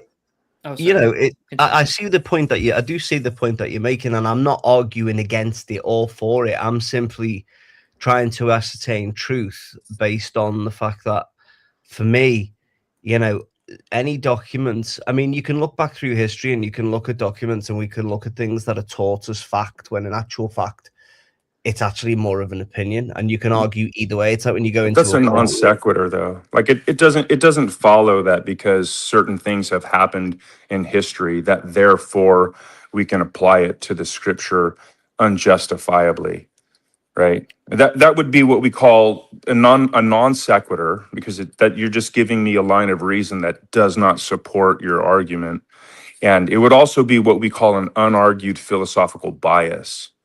And that's what you're presenting. But again, if you want to get specific, like if there's a specific Bible contradiction, like you must know one off the top of your head, if that's a an Well, argument for you want to example, make. Okay, there's a line in the so here's Bible what. where God says, "There is no other God but me," and He says that many, many times. You know, I mean, one could argue that, you know, a God that, you know, is all encompassing wouldn't necessarily need to keep stating that over and over again. And that Sure. goes back to the argument for me that, Well, why yeah, would? how do we But know the, that the that question God is doesn't like, have a creator? well, the question is like, is that premise true? Like, would a God that is all powerful, like, is there a reason why he wouldn't say that he's the only God? You know, it's like, is there a reason? Yeah. And again, I'm not Well, okay, arguing so either then way what on. is the reason then? What is the reason? Because I, it seems to me equally plausible that, for instance, if you have a chosen people like the Israelites and they keep straying away from you and they keep That's right. worshiping idols, then why would they like why would they not benefit from the ultimate God saying, "I'm the only God, worship Yeah. me"? That so well, if we're you're. talking about Oh, Israelites, oh, what would your one opinion on second. the So that Talmud be? that response is sufficient. But furthermore, if you understand how we've accumulated the Bible, like if you're arguing that the Bible is just one book, there's a problem there. That's a misrepresentation. The Well, there's Bible is many. 66 books written through a time index through multiple generations of rebellious people, the Israelites. So numerous times, yes, prophets have came forth and reminded them that there is one God. But to say that, well, if God is God, he only has to say it once, that would be an arbitrary line of reasoning. That's just conjecture. And I could, anyone could just say, well, yeah, we just simply disagree. But that's not like an argument. You're just saying Right. that you, right? Well, it's part of an argument, but you also need a warrant. You also need a reason why that piece of evidence proves your conclusion, right? You need to show how these things are connected with some argumentative tissue. I mean, if you look at for me, if you look at the Talmud, where it speaks about Jesus boiling in his own excrement for eternity, I'd say that was pretty offensive to Christians. And in fact, if you read Revelation 2:9, where it talks about Jews being of the synagogue of Satan and being liars, then that kind of comes to the point now where we're talking about the mark of the beast, the whole digital system, digital ID. I think there's a strong argument there where I think the prophecy kind of does start to align, but that only puts the modern state of Israel in my mind in a negative connotation, where it's sort of talking about the modern state of Israel being one of deception, which I actually think does hold water. Yeah, but they're all we're doing is we're confusing we can say the religious system with the individuals who would affirm the religious system. But in your example, these are the ones who actually reject it, right? So it would be consistent from a group of people that are opposed to Christianity to write things that are derogatory in nature about Christianity. So again, like that, you haven't really supported um, your assertion there in any meaningful way. Well, But you did bring up something fantastic. I mean, we're going into the Christmas season. We're in the Christmas season. It's almost Christmas, and we can point to at least 8 prophecies regarding this time of year, the person who would be born, the line that he would come from, the city that he would be born in, the city where he would have been from, and so on. And there have been mathematicians who have put together the improbabilistic numbers on these things. I think the guy who formulated this argument, his last name was Stoner. I forget his first name, but his last name's it's kind of easy to remember.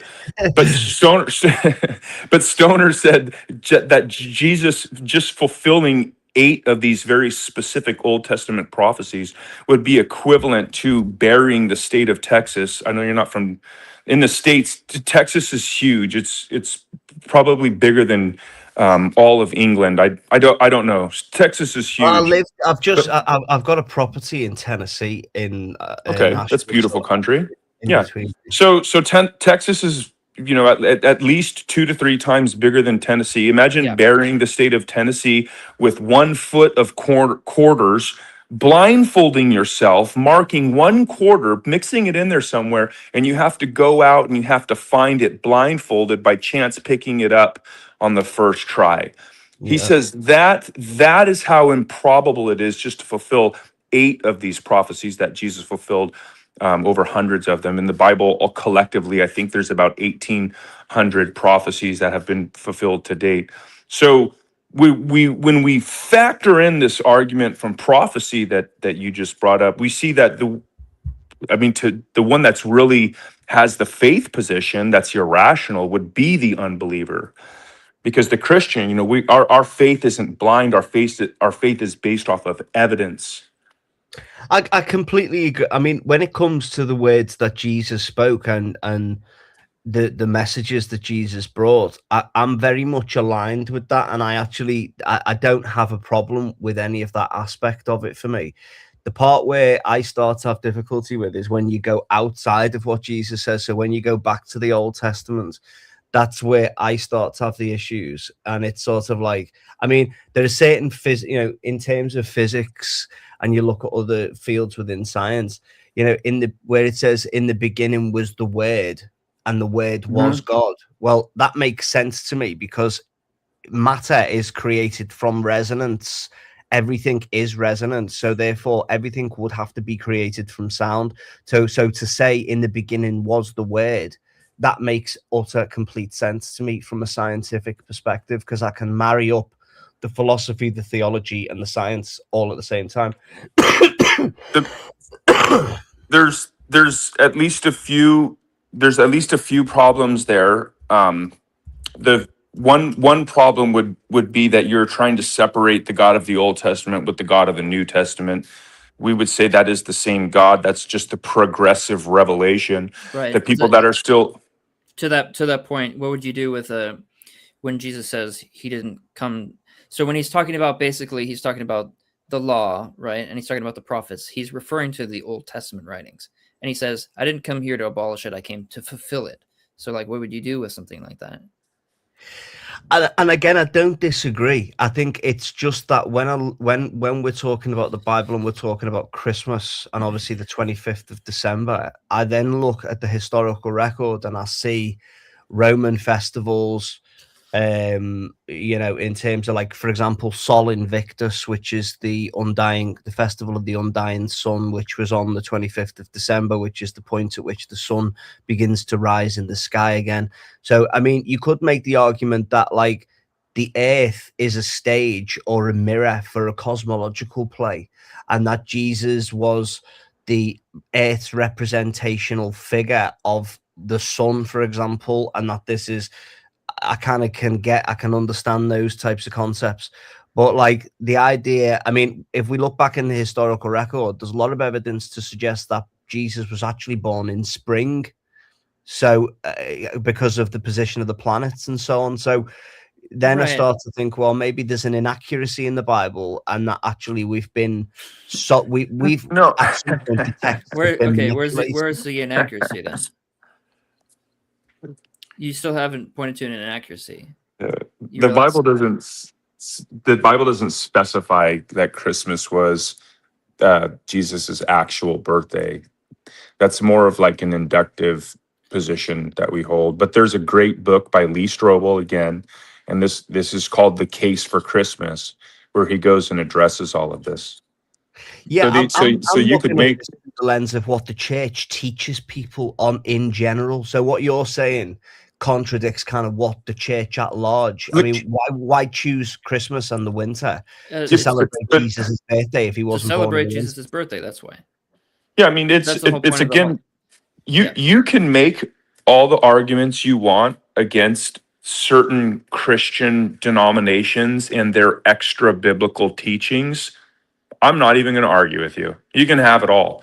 Okay, but because the reason why that really has no bearing on the trustworthiness or the historicity or the fact of the Savior coming to earth is because, again, you would be confusing the individual with what the Scripture teaches.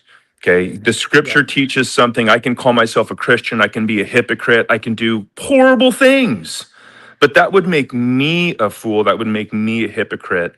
That in no way would undermine what the Bible teaches, and that's all I'm interested in And talking again, about. I'm not And I guess the arguing whole either way. I'm just trying to extract the knowledge because I genuinely, obviously, you guys seem very, very versed in it, and I'm not saying anything you've said is wrong. I'm just asking the questions to try and tease out the information, sure, Sure. and then that's my good. brain kind of puts flags up, as we're going along, and it kind of gives me things to look at. But I do Sure, yeah. find this really interesting, and I think you've made some excellent points that have clarified in my mind at least certain things.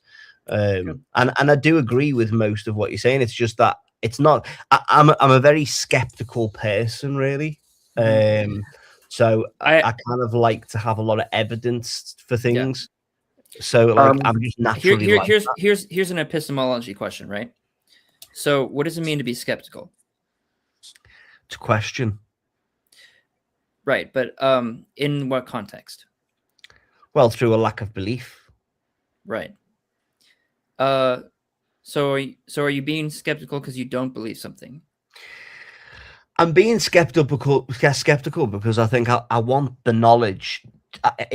What I'm seeking is gnosis, is knowledge, is the idea of knowing. Not, I don't want to believe. I don't want to hope. I don't want to have faith in it. I want to know it. Right. Well- So here's my question then. If you're being skeptical because you doubt the thing, are you being skeptical equally because you believe the thing? Yeah, it's a clever question, and I mean, maybe you could be right. Because even when I do believe something, I often question it to make sure that I am actually right in what I believe. I think the problem with general skepticism is that it is just the guise to have a higher standard of evidence for things that you disbelieve rather than things that you believe. I think a better way of looking at things is looking at things via worldviews and via models, putting yourself in the shoes of, for instance, a Christian or a Buddhist or a Muslim, and understanding, does this make sense of the evidence within their own internal system? So I think that's important to think about. So if I may, I'd like to make just, I guess, I'm sorry to say this, but 3 quick points. The first point simply would be that knowledge is a subset of belief.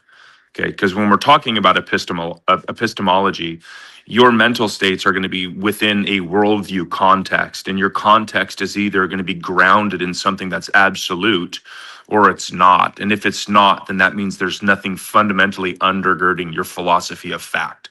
So everything that you say, you could talk about degrees of certainty.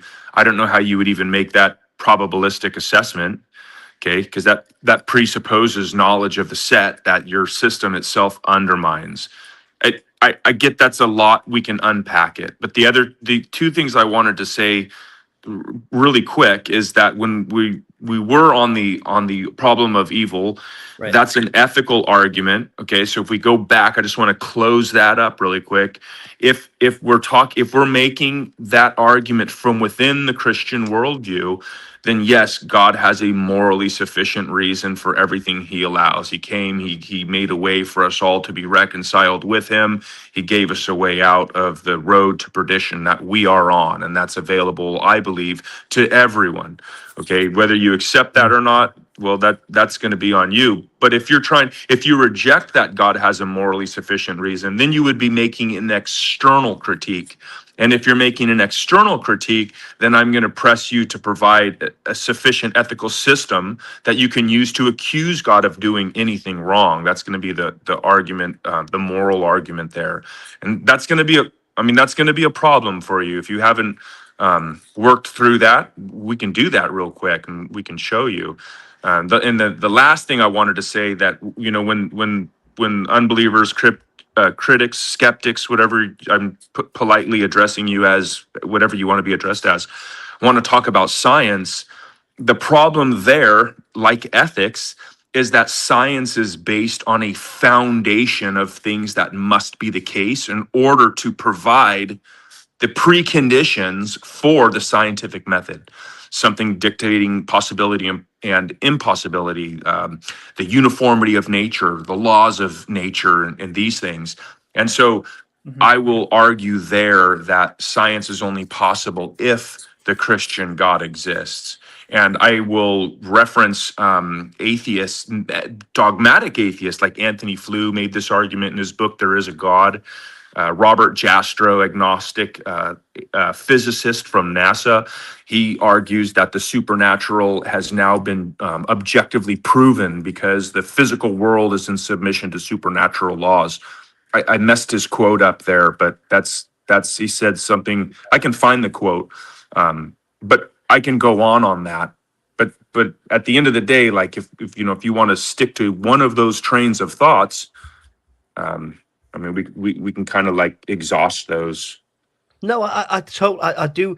I think, that's, you make some really, really good points. I think it's just going back to that idea of kind of belief versus faith versus knowing. It's like, I mean, I could believe something to be true based on scripture that I've read.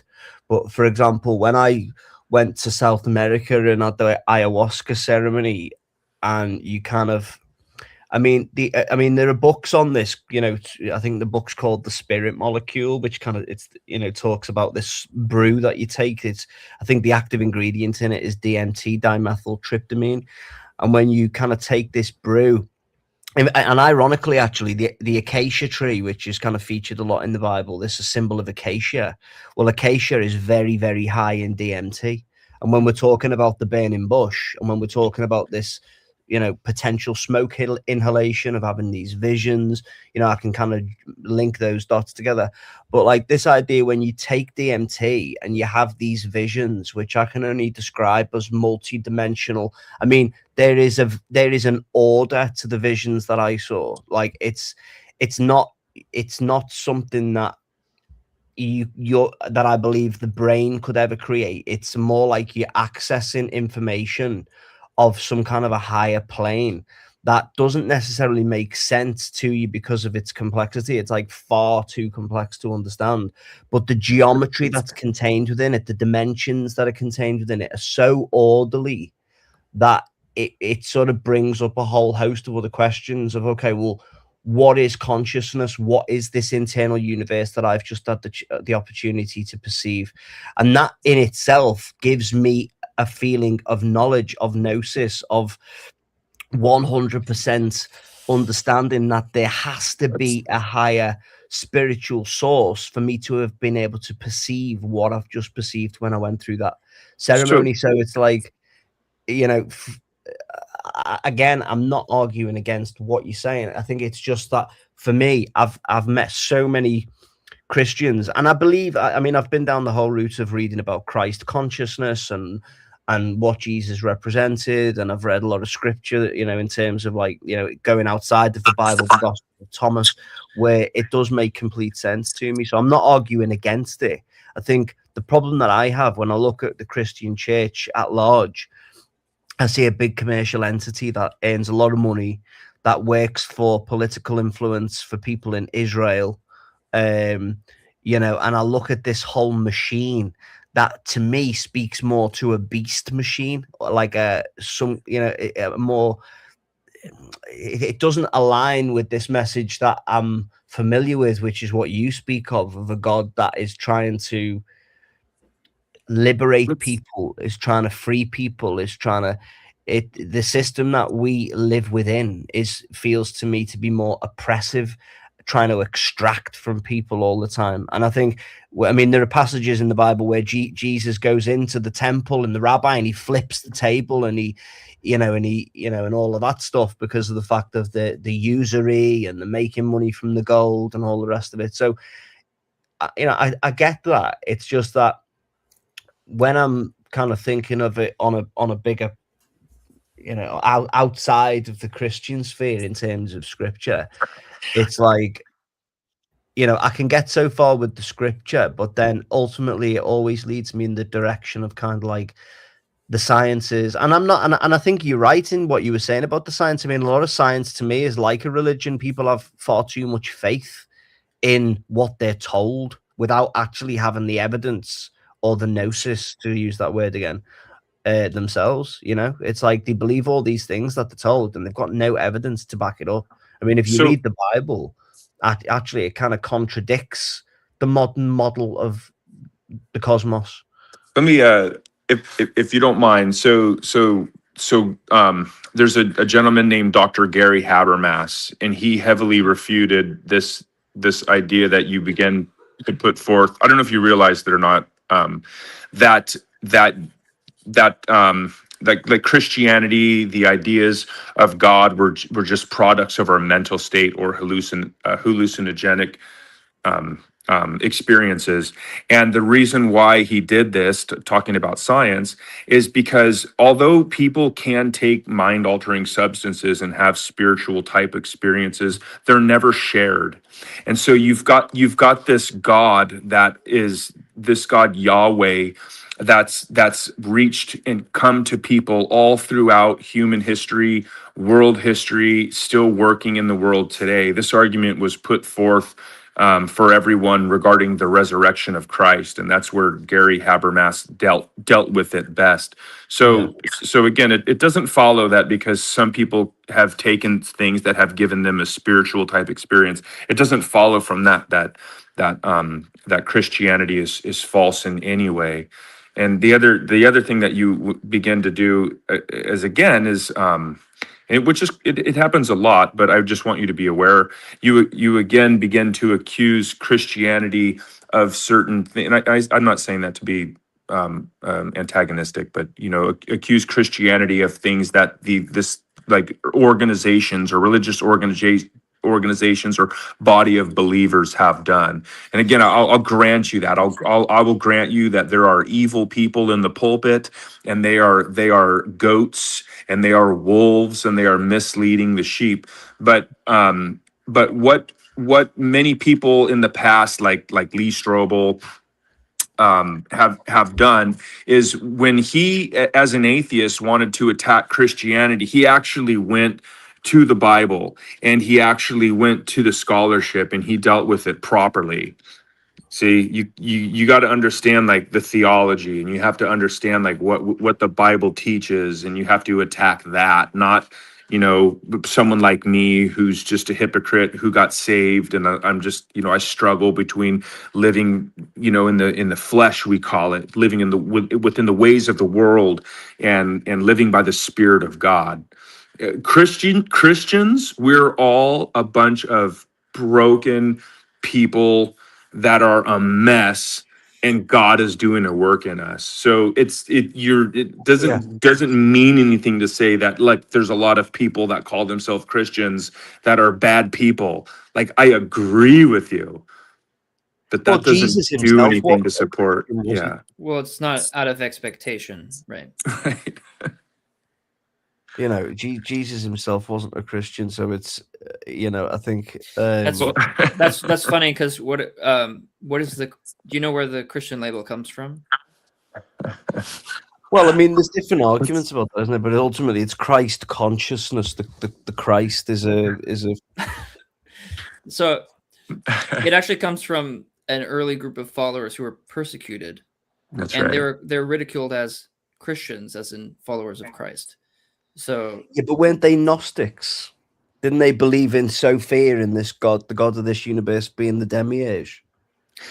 Yeah, there were some Gnostic groups. There have been historical heresies throughout the church history. That's no problem. They're still out there today. There's like the oneness heretic. There's all kinds of heretics. yeah. But again, it doesn't follow from that what the Bible that's what we're talking about. Let me ask you, do you know what the word hermeneutics means? No. Okay, well that's fine, and I'm not asking you the questions to like kind of put you on the spot. But just Go to ahead. clarify, let's talk about the definitions for exegesis, hermeneutics. These are important. Yeah, So exegesis, that is my method of reading a text, right? My Yeah. method of interpreting a text. And that's there are different. eisegesis.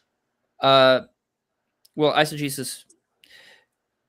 Okay, sorry. Hermeneutics, I would say, is the way in which we can delineate between good kinds of exegesis and eisegesis, right? That's right. Yeah, But exegesis is like I take something out of the text, basically. Eisegesis would be I'm putting my perspective onto a text, and that's how I'm correct. reading it. Yes. Right. Okay. So Yeah, continue. Yeah, and hermeneutics is understanding the message from the author. So when we find any book of antiquity, okay, with the Bible, you have 66 there. So, as a Christian, they are all one work of the Spirit of God. Yes, God used men as authors, they to dip their pen and ink and chisel stones and papyri and all of that stuff. But to me, it's one book, but that one book still consists of 66 independents. For the unbeliever, or the critic, the skeptic, or whatever those might be, they got to deal with each one of those books independently as individual unique writings from antiquity. And so hermeneutics would be the proper science or methodology for understanding the message and the intent of the author. And so that would be learning how the culture at the time understood it. What is the cultural context? Who was the author? Who was he speaking to? How would they have understood it? And when we are applying a proper hermeneutic to scripture, then most of these arguments, the vast majority of these arguments, disappear. And it is very common for the critics Some and critics. skeptics, yes, for some critics, some skeptics, and unbelievers to misrepresent the Bible, either intentionally or because or accidentally, because they don't understand hermeneutics. Yeah.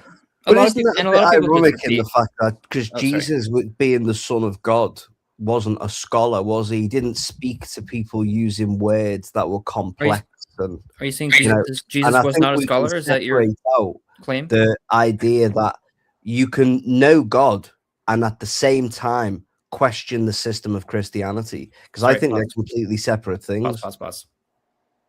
Did you say that Jesus is not a scholar? I don't think Jesus would have considered himself a scholar. No, I think Do you know Jesus that he was. was a rabbi? Well, again, we're going into definitions and words and labels, but ultimately, Jesus, from what I've read, was not the type of person who actually agreed with the system that the rabbis were teaching. That's because they had created a man-made system. But he's certainly a scholar in the sense that like he studied the texts. But that man-made system you're talking about, which is the Talmudic texts, and we talk about the Zohar, and we talk about these things, Not the though Talmud. the Talmud is the book that the people of Israel today are following, Yeah, and that's not Christians. we don't acknowledge that any more than Harry Potter. You got the Pentateuch. You could talk about that, or you got the Old Testament. Well, We can talk yeah, about I think that. it's a valid point. Though I think if you ask any rabbi worth his salt today in Israel, they will be very, very adamant that the Talmud is one of the pillars of their faith. And if you read that book, it talks about the fact there are passages in there which give the green light to adults having sex with minors. It talks about there's But many, many that has things. nothing to do with what we believe. I mean, you can say that Hindus believe stuff, and atheists actually have literature. I mean, everyone has their own But literature, but I'd that's argue it fine. goes right to the heart of the issue, especially if a faith that But exists, if we think of Christianity as an organization, on the whole, Christianity in America supports what Israel is doing. And are they're are, doing are that based you on the book Talmud, most of them. are you again making an argument based off of the what individuals believe, or what the Bible teaches with the proper hermeneutic? And side note, yeah, Jesus was actually called good teacher. That's one of the names that they called him. So And he he was a and it scholar. was even prophesied in Isaiah that he would that, be that called counselor. that's right. Yeah, wonderful counselor. Yeah, that's right. Yeah, but I don't think you could make the stretch to say that. I mean, in terms of like the scholarly aspect of it, I don't think the way the framing that I get from the Bible is that Jesus was a person of the people. He was against this complex system that tried to take God away from people, and said that you can access God through me, because he was. I mean, it's the simplicity Yep. of it. That's kind of what speaks to me from the whole thing. I agree, but the question is someone who is for the people or is reaching for or is teaching the layman, does that make them not a scholar? Like, how does that follow? Well, I think you could make the argument. It doesn't necessarily mean that he wasn't a scholar, but at the same time, I think he, from what I've read, he intentionally made a concerted effort not to put things in a way that would be considered scholarly. For example, the word hermeneutic, for example, using these sorts of words and trying to ascertain, whether questioning whether you're applying your argument to the author or different things. Jesus was, the way he spoke was very, very direct, and it was, when you read the passages and you think about what Jesus said, it was in complete contradiction to what the rabbis at that time were teaching.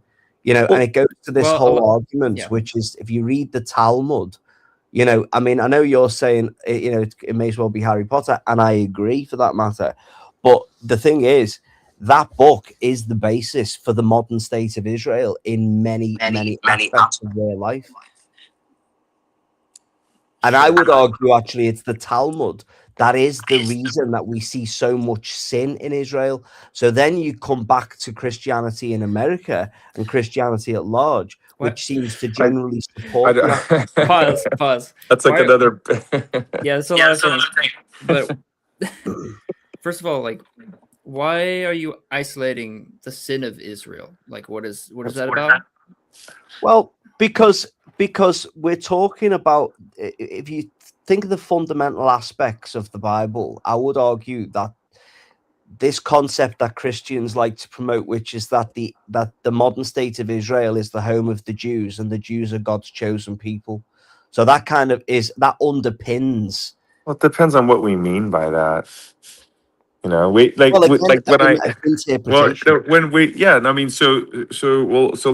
back up really quick. So when I used the word her, I asked you if you knew what the word meant. I didn't assume you used it, and the only reason why I did that is because it's not to show off. It's just easier to use one word instead of using a whole lot of smaller words and explaining a concept. So if you knew what the word meant, I would have just moved on. And you see what I'm saying? So yeah, like we don't need to use, and I don't feel like I have been. I'm just, so yeah, like it's big words that represent a whole bunch of smaller words. They're very helpful when we're trying to speed through a conversation. But when we're talking about like a chosen people, like there's different ways that people can be chosen. And I think there's like there might be some confusion in the way that you're understanding that. Yeah, if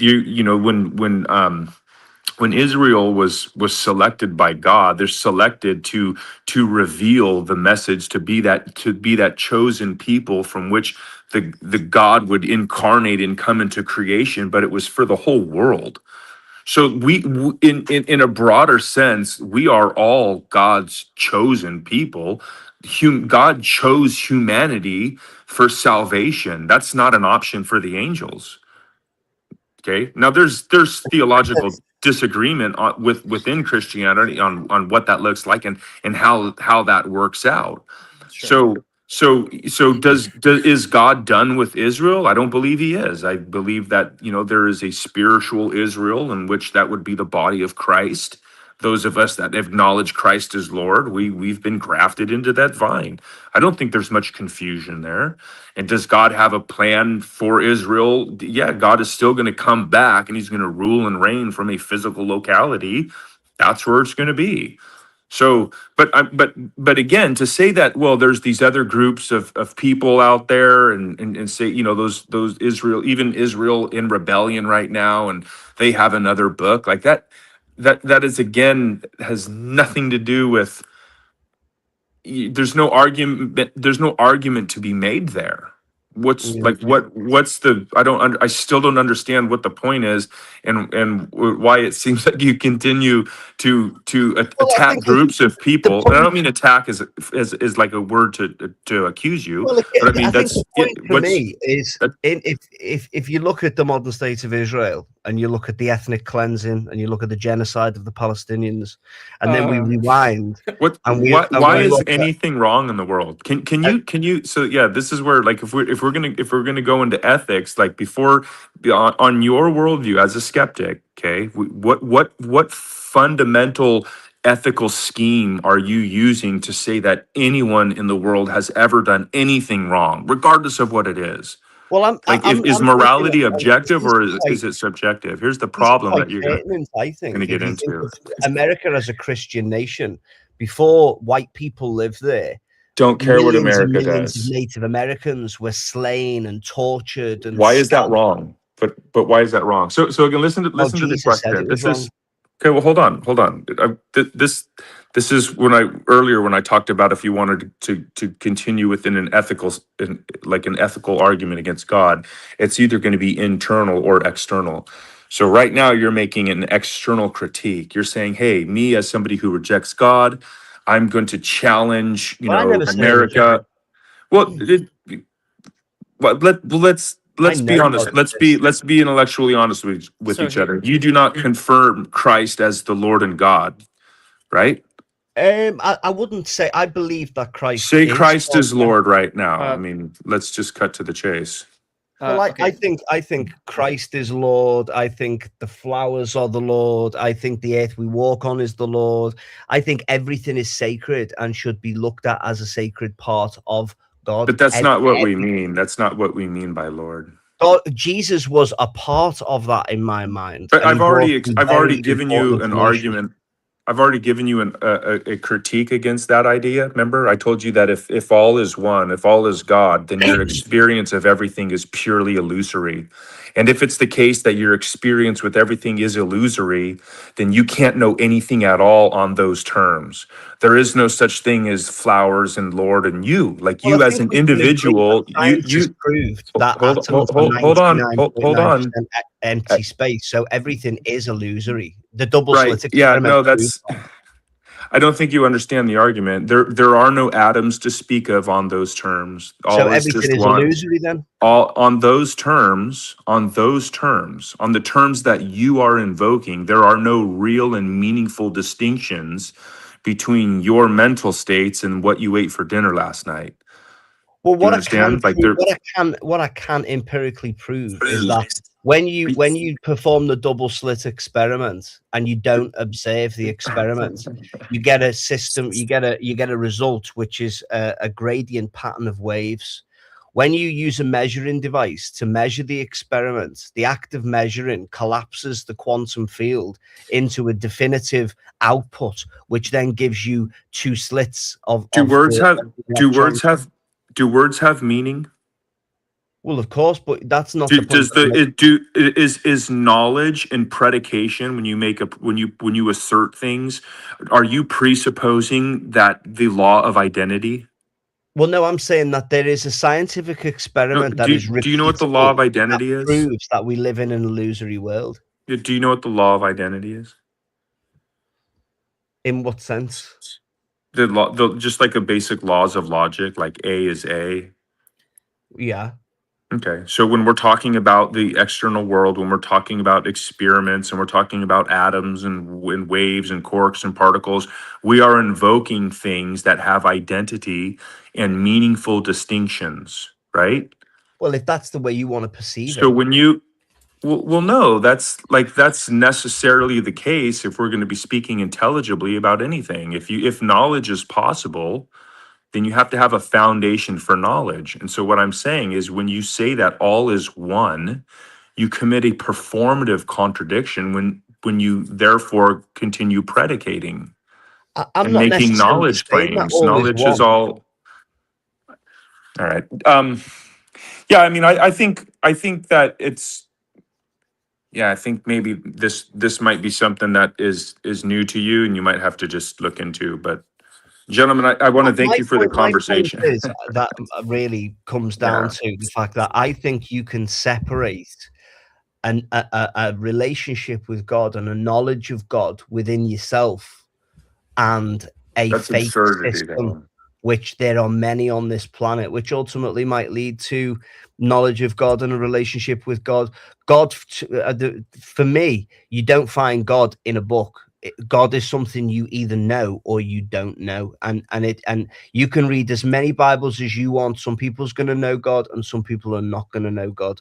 It's let them who have eyes to see, and those who have ears to hear. It's not a case of you can't necessarily read a Bible and suddenly come to the understanding of what God is. It's something internal, and we can't empirically, or if you're looking at it through the lens of science, or you're looking through the lens of philosophy or theology, I don't believe that every one person can have the same system of saying, well, yeah, okay, well, if you read the Bible, you're going to get to know God. If you're going to read the Quran, you're going to get to know God. Isn't it funny that, it's just by sheer chance you happen to be born into the religion that worships the right God? Well, What a coincidence that's a cliche, Jack. I mean, you claim to know too much about everybody and their relationship with the No, God and I'm the not saying houses about you, that and they I'm were not born. attacking you. I'm just saying Hold on, everyone I speak to in hold on, religion hold is on. born into the There right one. are Well, I mean, those are just cliches that people repeat. I mean, China, they say in 20 years is set to be, potentially the largest Christian nation. You've got the Islamic nations right now that are having revivals. I mean, I didn't grow up in a Christian house myself. You've got, those statements like that, Jack, are not the result, the conclusion of someone who's reasoning properly. Those are just things that people say on the internet, and they're not things that can be defended. But you did say something that is beautiful, and that is that some people have eyes to see and ears to hear. And I pray, Jack, that God would open up your eyes and give you eyes to see, and see God working in the world, and give you ears to hear the Holy Spirit that's working in the world, drawing all men to repentance. Because you will be reminded of this conversation in your future, and that'll either be a good thing or a horrible thing. But gentlemen, it's been a pleasure. It's past my bedtime. I've got to get up early. Wes, I'm so glad that Nice speaking to you. yeah, you too. Yeah, thanks for stopping by, Sam. I appreciate Yeah. it. Yeah, thanks for having me up. And Jack, I take care, man. I hope that we've at least given you something to stumble you in your walk in the world. And I say that with love. Likewise. That's a good thing. So, all right, take care. Okay, Take take care, care, Sam. man. Well, that was an interesting conversation, was it? And how did God even begin to exist in the first place? That was the question that I started with, really. So we've kind of gone full circle. So, okay, just for some clarifications. Oh, Sam is still here? I think he left, so I'm just going to remove this. Okay, so just some clarifications about the Kalam. The Kalam avoids that particular criticism because it doesn't say that everything has a cause. It says everything that begins to exist has a cause. Therefore, all we need to do to alleviate that problem is to say that God didn't begin to exist. God is in himself a sufficient reason for existence. Yeah, and I want to get back to some points, Jack, and just have maybe some more in-depth conversation because I'm curious about what you believe, right? Do you before I do that, just a question: do you think it's possible that you can be born into a culture, a family, or whatever that has true beliefs? In what sense? Like in a religious sense, or in a propositional sense? Well, I mean, yeah, I do, and I think that goes kind of to the heart of where I'm coming from with all this. Is that like some of the most loving families that I know don't have any Bibles in the house, and they focus and the love is around each other and around, it's about people.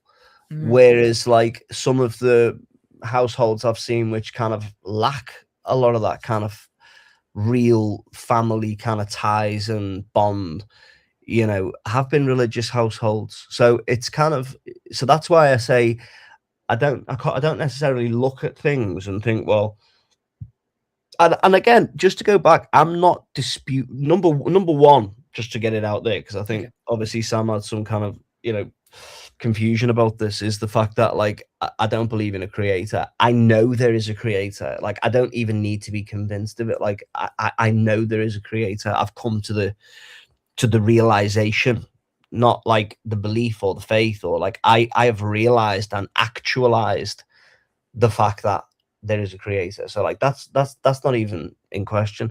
For me, it's just this going back to this idea of, like, you know, there seems to just be so many contradictions that I've seen. Like, when, I mean, just to go back to this argument around kind of like Israel, and I was talking about like the creation of America, you know, the fact that I'm involved with Freemasonry is, you know, a lot of the founding fathers of America were Freemasons. George Washington was a Freemason, you know, so like, and then you look at the Mormon Church, the head of the Mormon Church was a Freemason. So like, there's a connection there. But then I look at the creation of the state, the country, America. And I mean, one cannot deny the fact that there was a genocide of the Native Americans. So, you know, it's like there is so much evil committed in the process of establishing a Christian nation that becomes like a dilemma in my mind as to, like, well, how can you possibly build something of goodness, of you know, from a moral perspective, that is built on the suffering of millions and millions of people? And I know people will point to scripture and this and that and the other, but I look at the reality of it. Like, that's why I went back to when we were talking earlier, and Sam was saying about this world being, you know, the fact that, you know, certain faiths like Hinduism that believe in this illusory world.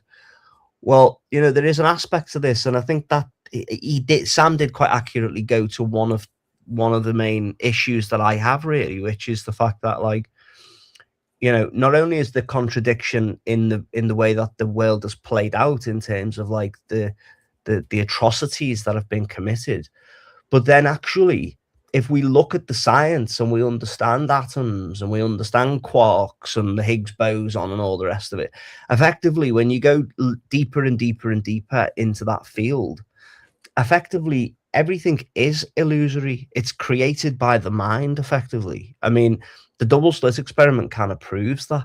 So then, but that's not to say that, like, that kind of undermines what you were saying, or it undermines what Sam's saying, because actually there's a lot in the Bible and there's a lot in the Quran.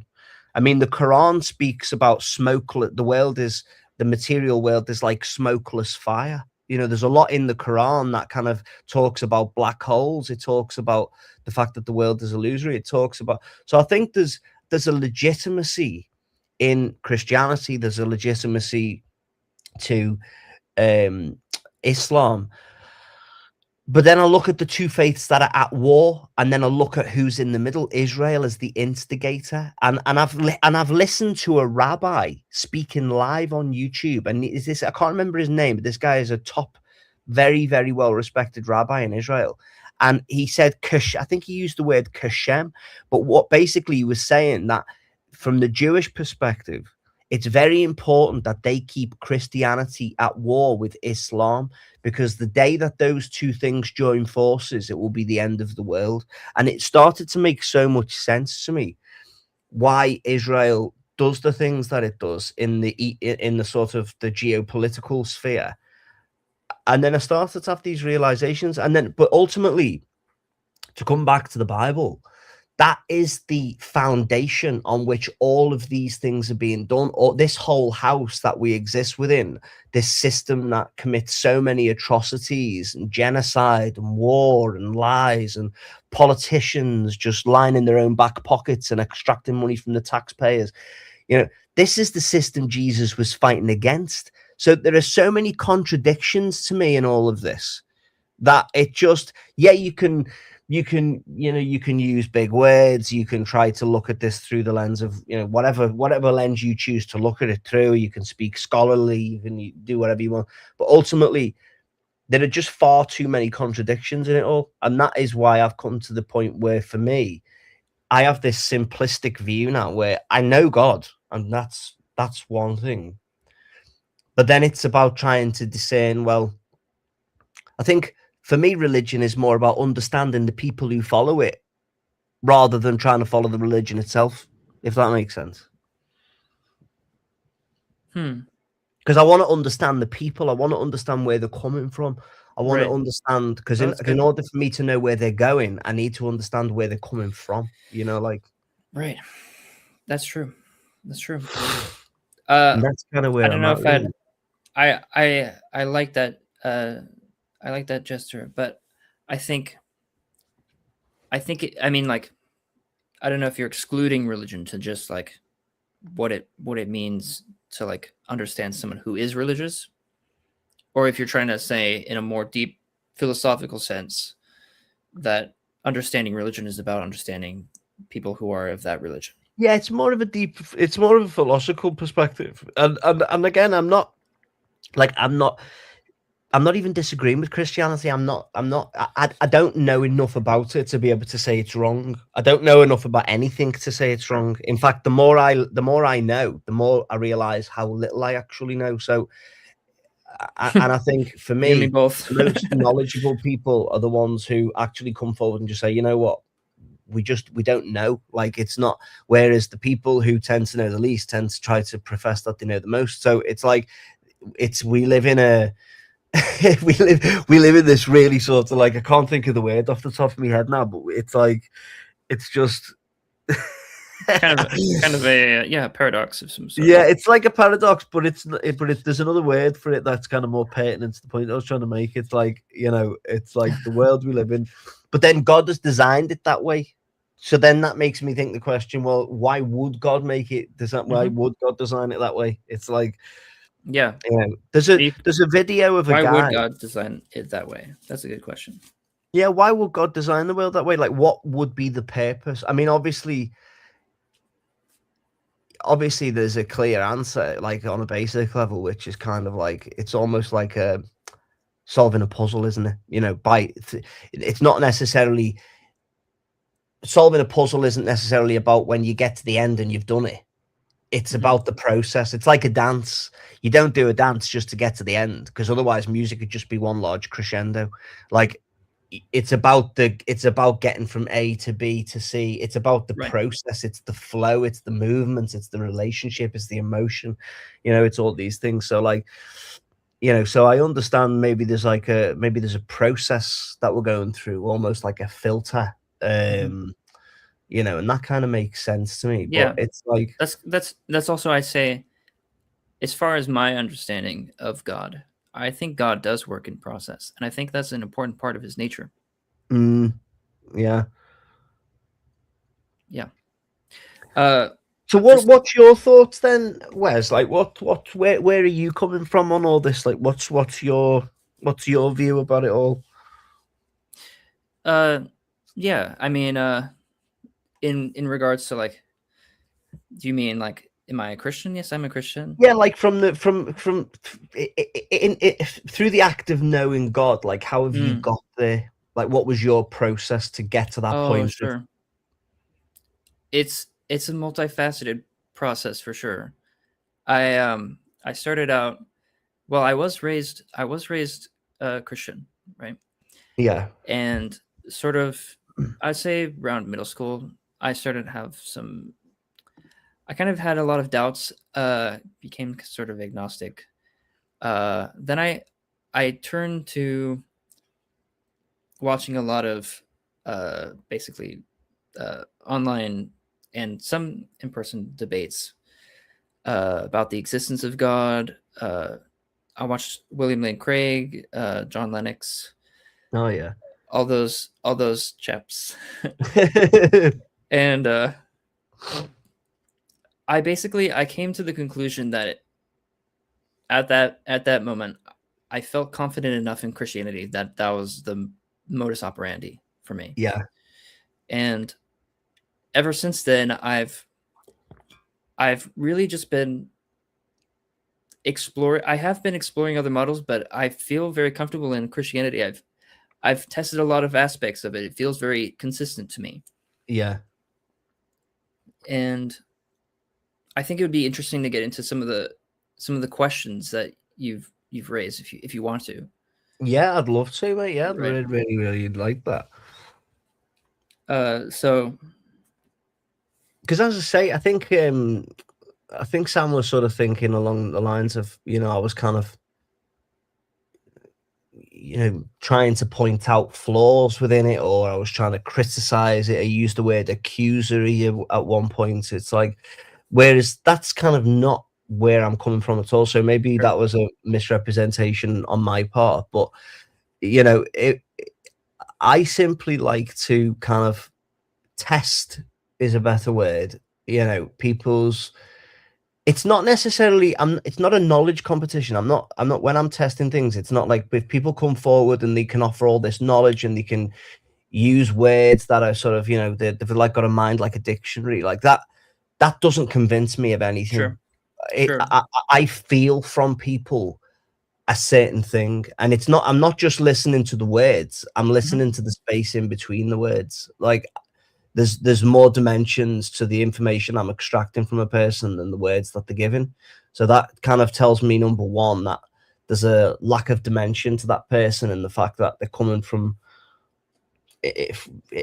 it from a certain perspective, and they're looking at it through a certain lens, and they're projecting something into my mind of themselves. So it's like, I think for me on a spiritual level, there's more to this than language, literature, philosophy. That's why I look to things like the Bible, and I'm always coming back to this type of thing, because it's like to use your analogy before about like the idea that God creates a process that we have to go through. It's like, and to compare that and contrast it to what I was saying about like a puzzle, it's like I've done a jigsaw and I can see the picture.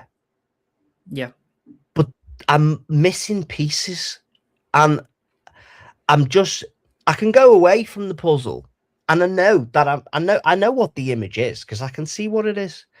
But there's just them few pieces that I don't know, that are not in the box, and I don't know where they are, and I'm forever looking for those missing pieces. And it's not because I need it to convince me of the greater picture, because I know what the greater picture is. I can see it.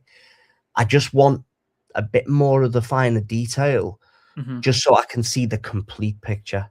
Like that's kind of where I'm coming from on it. And like, as I say, when it comes to the message that Jesus brought, and everything that happens, I know happens for a reason. Like everything has a causation.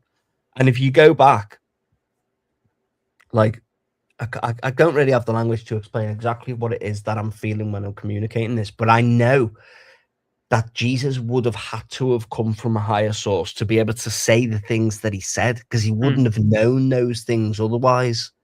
And more to the point, we wouldn't be talking about it now. The reason that message has got to us is because it had to have been divine. Things don't just spread throughout the world in this way unless the creator wanted them to. Right. So that is evidence enough, the fact that his message has managed to spread as far as it has, for me. So, but in terms of the people who wrote the book, I don't know who they are. I don't know what their names were. I don't know what their intentions were. I don't know who's edited the book, who's took what out, what. I mean, we only just found the Dead Sea Scrolls not long ago. What other books were taken out that we don't know about? How can we possibly profess to know everything there is about Christianity when we don't even know if we've got all the books?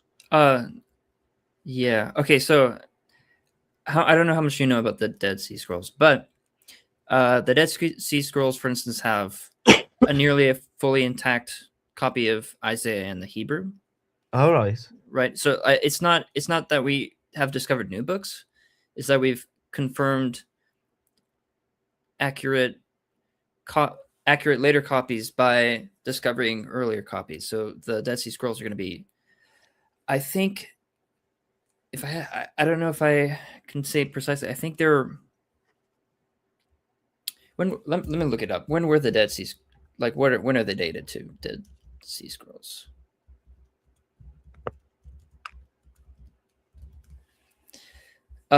So yeah, so roughly 530 BCE to 68 CE, and it varies because it's a lot of documents that are in these caves in that region. So it's not a monolith. There's a lot of things like clay pottery, for instance, and art, and there's other documents, not just scripture. But of the things that we have that are scripture, there, they all serve to help confirm that we have a good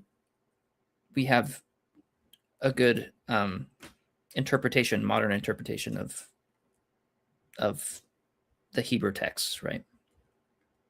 Yeah, I'm just looking here as well. You know what we were talking about before when I was saying about I went to South America and I had the ayahuasca brew, which gave me these visions. Which, I mean, there's no way. I mean, Sam hit on a point. He said that there's no consistency between them. Well, number one, there is consistency between them. If you read the book, The Spirit Molecule, the experiences people have when they take ayahuasca, there is a clear continuity between the experiences in terms of when you first take the brew. The first thing that happens in pretty much 90% of people is you'll see this mandala flower, which is like, it's like a geometric shape that appears and it begins to rotate. And as it rotates, it creates what looks like a vortex, a tunnel that you start to travel down. And you first go into the first room, which Terence McKenna, who's wrote a lot about this, he says he calls it like the waiting room. It's like the first level that you get to. And there are various stages that you can I mean, you can use the word ascend to if you like. Right. It seems to me that there is a lot of consistency in the experiences of having, for instance, ayahuasca, right? Yeah, I think to be fair to Sam, I think what he was saying is he's not necessarily saying that the experiences aren't unified. He's saying to explain something like, for instance, a particular event in history, right?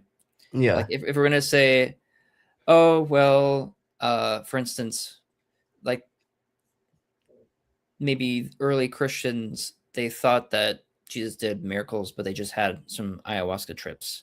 The question is like, is that a sufficient explanation? And I think he's trying to get at like, well, if we're looking at group sort of like psychosis, generally speaking, hallucinations, LSD or ayahuasca or other kinds of like other DMT or whatever, those kind of explanations don't cut it really for explaining like group situations where a group witnesses something, right?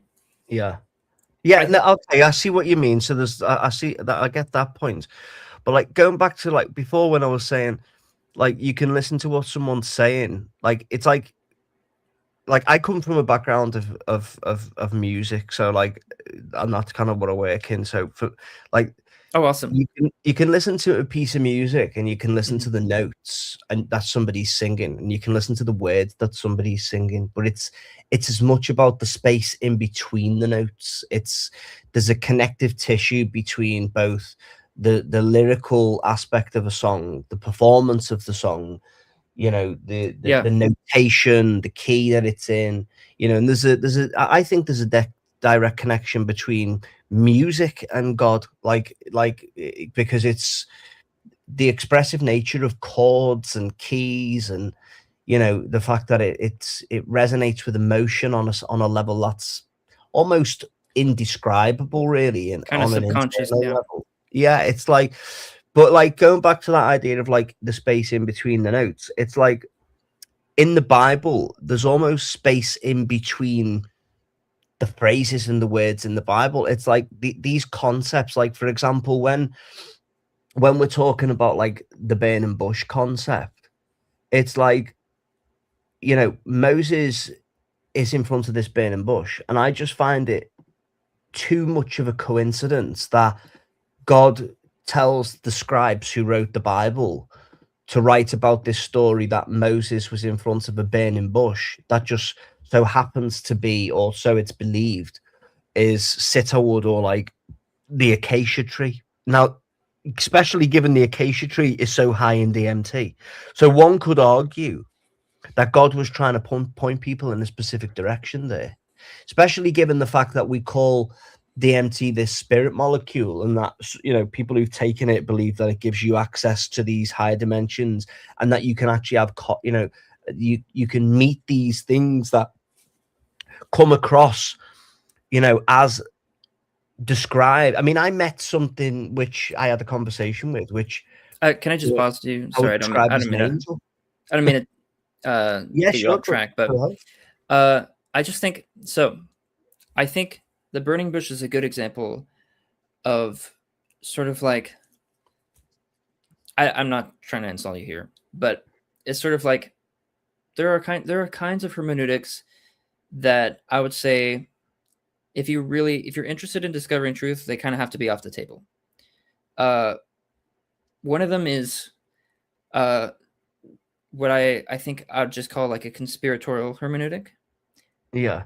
And the reason why a conspiratorial hermeneutic is off the table is because basically it is sort of like this. It's a skeptic, right? It's the person who says, well, if I can poke enough holes to satisfy my disbelief. Yeah, I get you.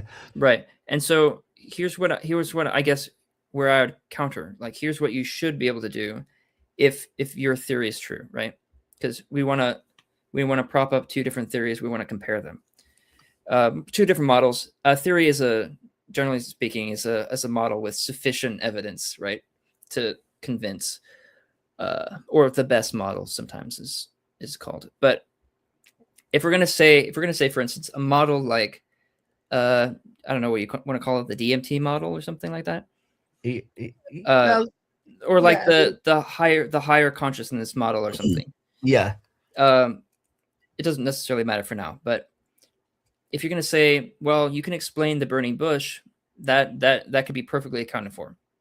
The question is, like, can you explain the Exodus? Can you explain the plagues? Can you explain the the manna and the parting of the Red Sea, or so, like, yeah, if we're gonna accept the story of Exodus and say this can be all accounted by DMT trips or something like that,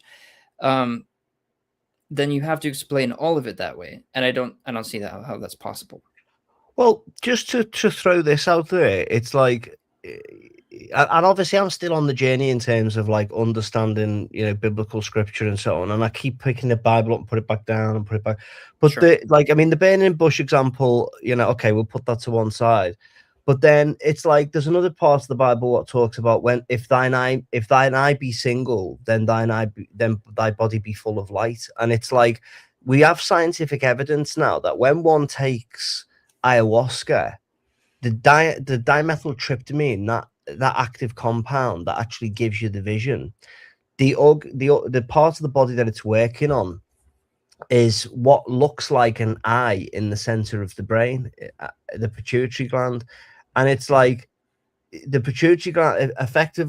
There's like these number of different what do they call these crystals? Hang on. Gonna have to get it right because I don't want to. So there's a hormonal or they believe there's some kind of hormonal reaction that occurs in the pituitary gland, or a release which is triggered by the pineal gland, and it's there's some kind of relationship. There's a third gland as well, which some other scientists was talking about, and I can't remember what it is. There's something else in the brain. It's not. Let me just pull this up there. But if we focus on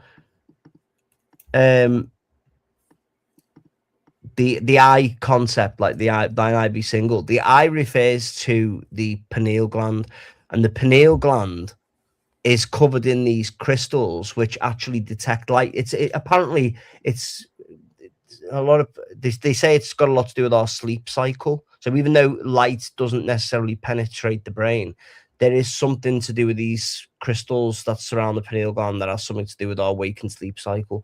But ultimately, they believe that these visions that we're seeing, this light that we see in our mind's eye when our eyes are closed and the inside of our skull is completely black, the light is being produced and perceived by this pineal gland in the center of the brain, which the Egyptians believed was the third eye. So then you think about that text in the Bible where it says, when thine eye be single, thy body be full of light.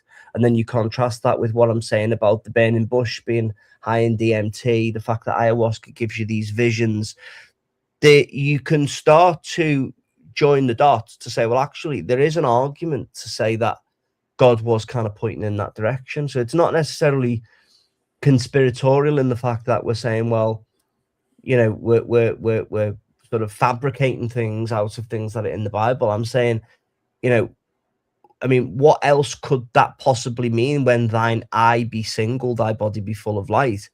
Right. Other Okay. So than some spiritual experience. that's a good question. So you want to pull up the verse? I'll pull up the Yeah. verse here. Okay. I'm gonna remove this. Move from studio. Add share screen. Matthew. Okay. This is Matthew 6, 22, 23, right?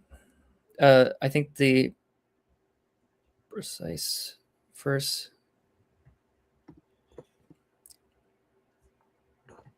If you're okay, so here's this. If your eyes are healthy, your whole body will be full of light. That part right here. Is that correct? Let's see. I'm going.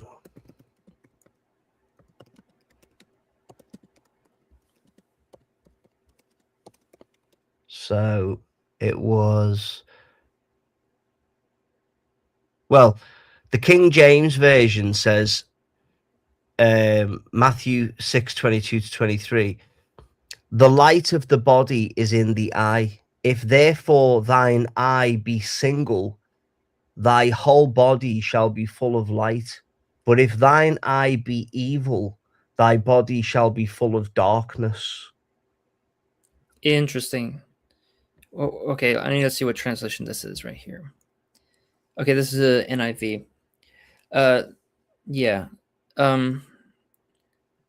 Let's look up some different translations of this actually, because it seems like there are some discrepancies here. Yeah, that was the King James version I was looking at. But it's Matthew's 6, 21, 23, right? 22, 23. Yeah. And then, well, let's look at the. No. Oh, that's interesting. There's another part which says, the lamp of the body is the eye. That makes me think of another. What was somebody said? Something is a lamp and something is a light. Okay.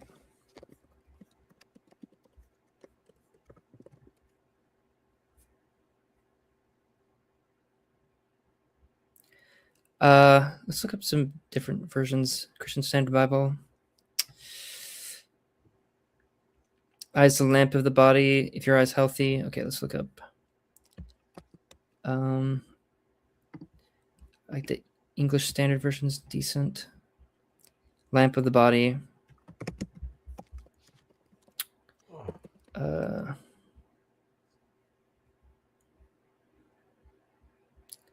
International Standard Version.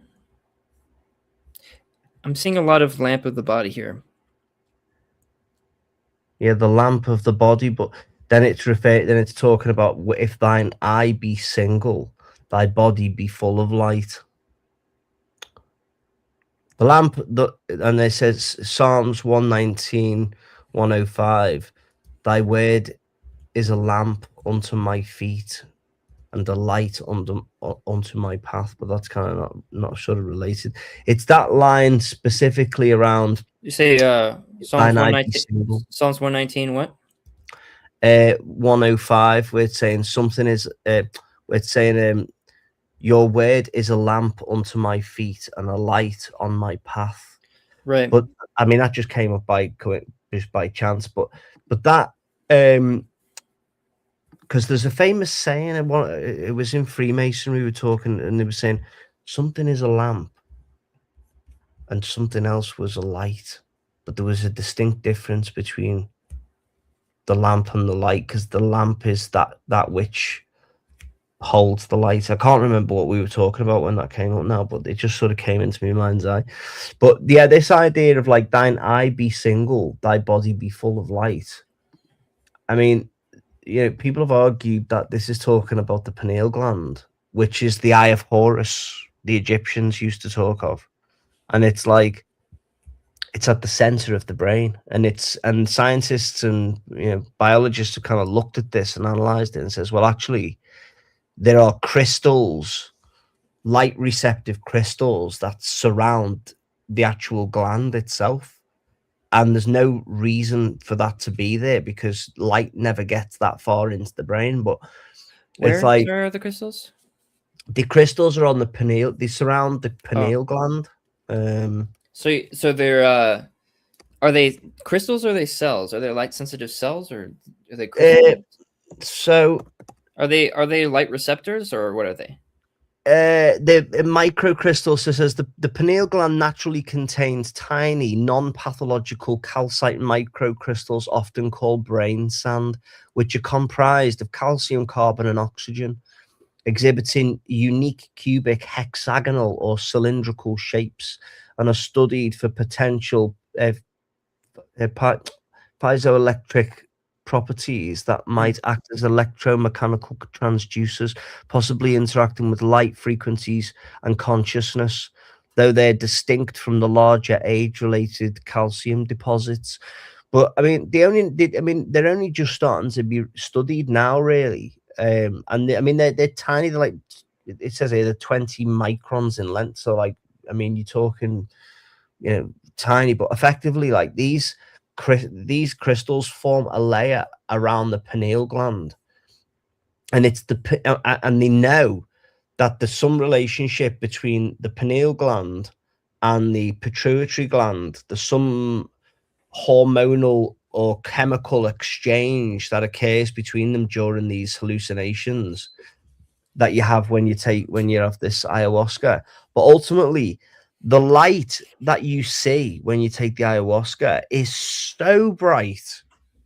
Like, I would argue the darks are darker than you've ever seen, and the light is brighter than you've ever seen. And so then that starts to beg the question, well, if it was a hallucination, it would just be completely disorderly. It wouldn't be, to say, you know, Right. go back to what Sam was saying, there'd be no Sorry. continuity. These Yeah. experiences are I don't so think hallucination is a separate category of explanation, I think.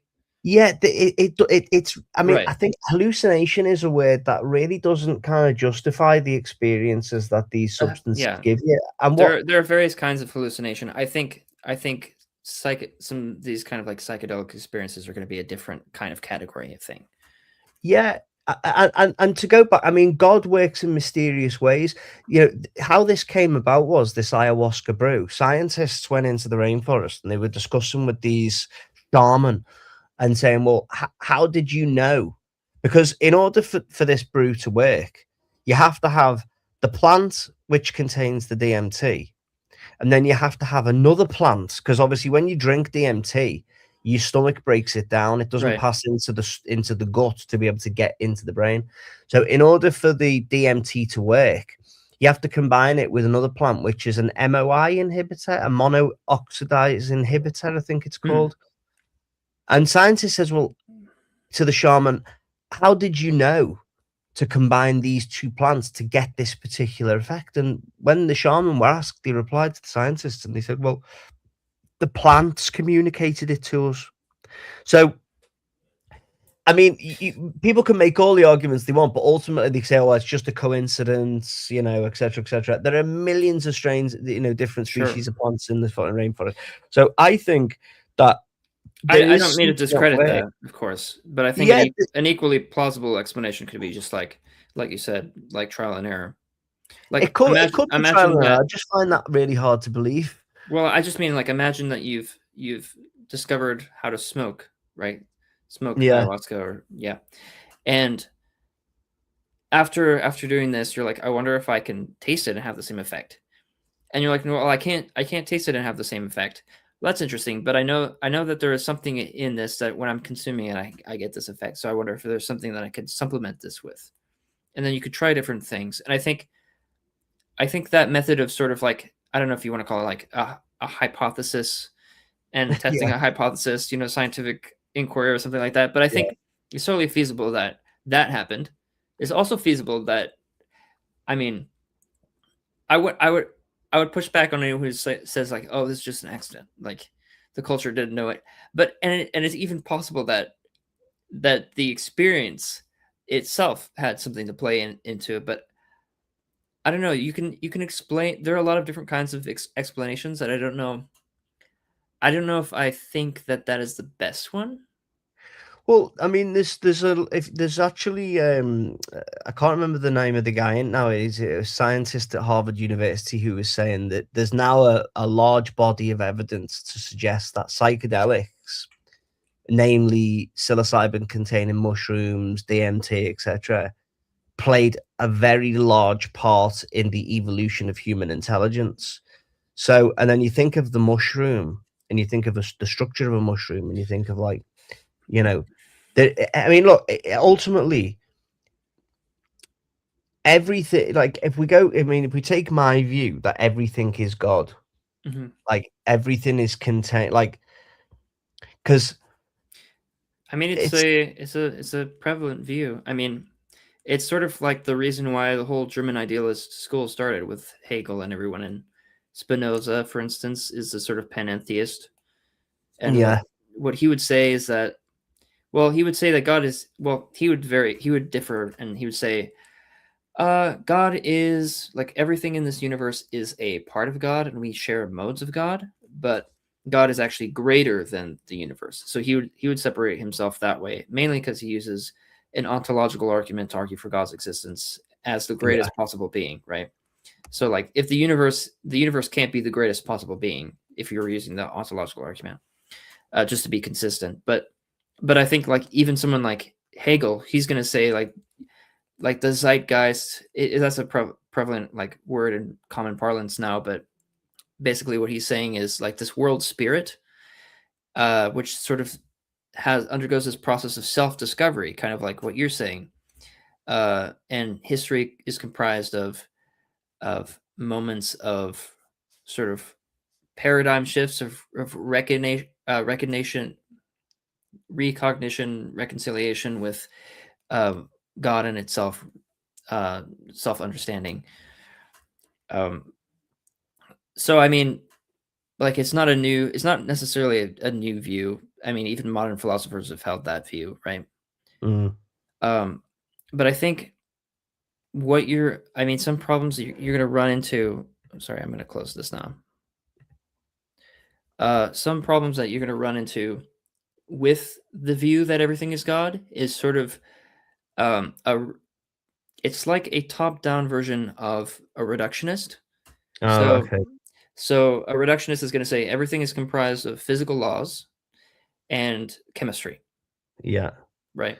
So chemistry yeah, is all the chemical components like the atoms or the quarks or whatever you want to say, quantum fields, and um, and then the physical laws are how those things operate amongst themselves. And basically a reductionist is going to say anything that emerges out of this, it can just be explained by the reductionist, the physical laws, the chemistry.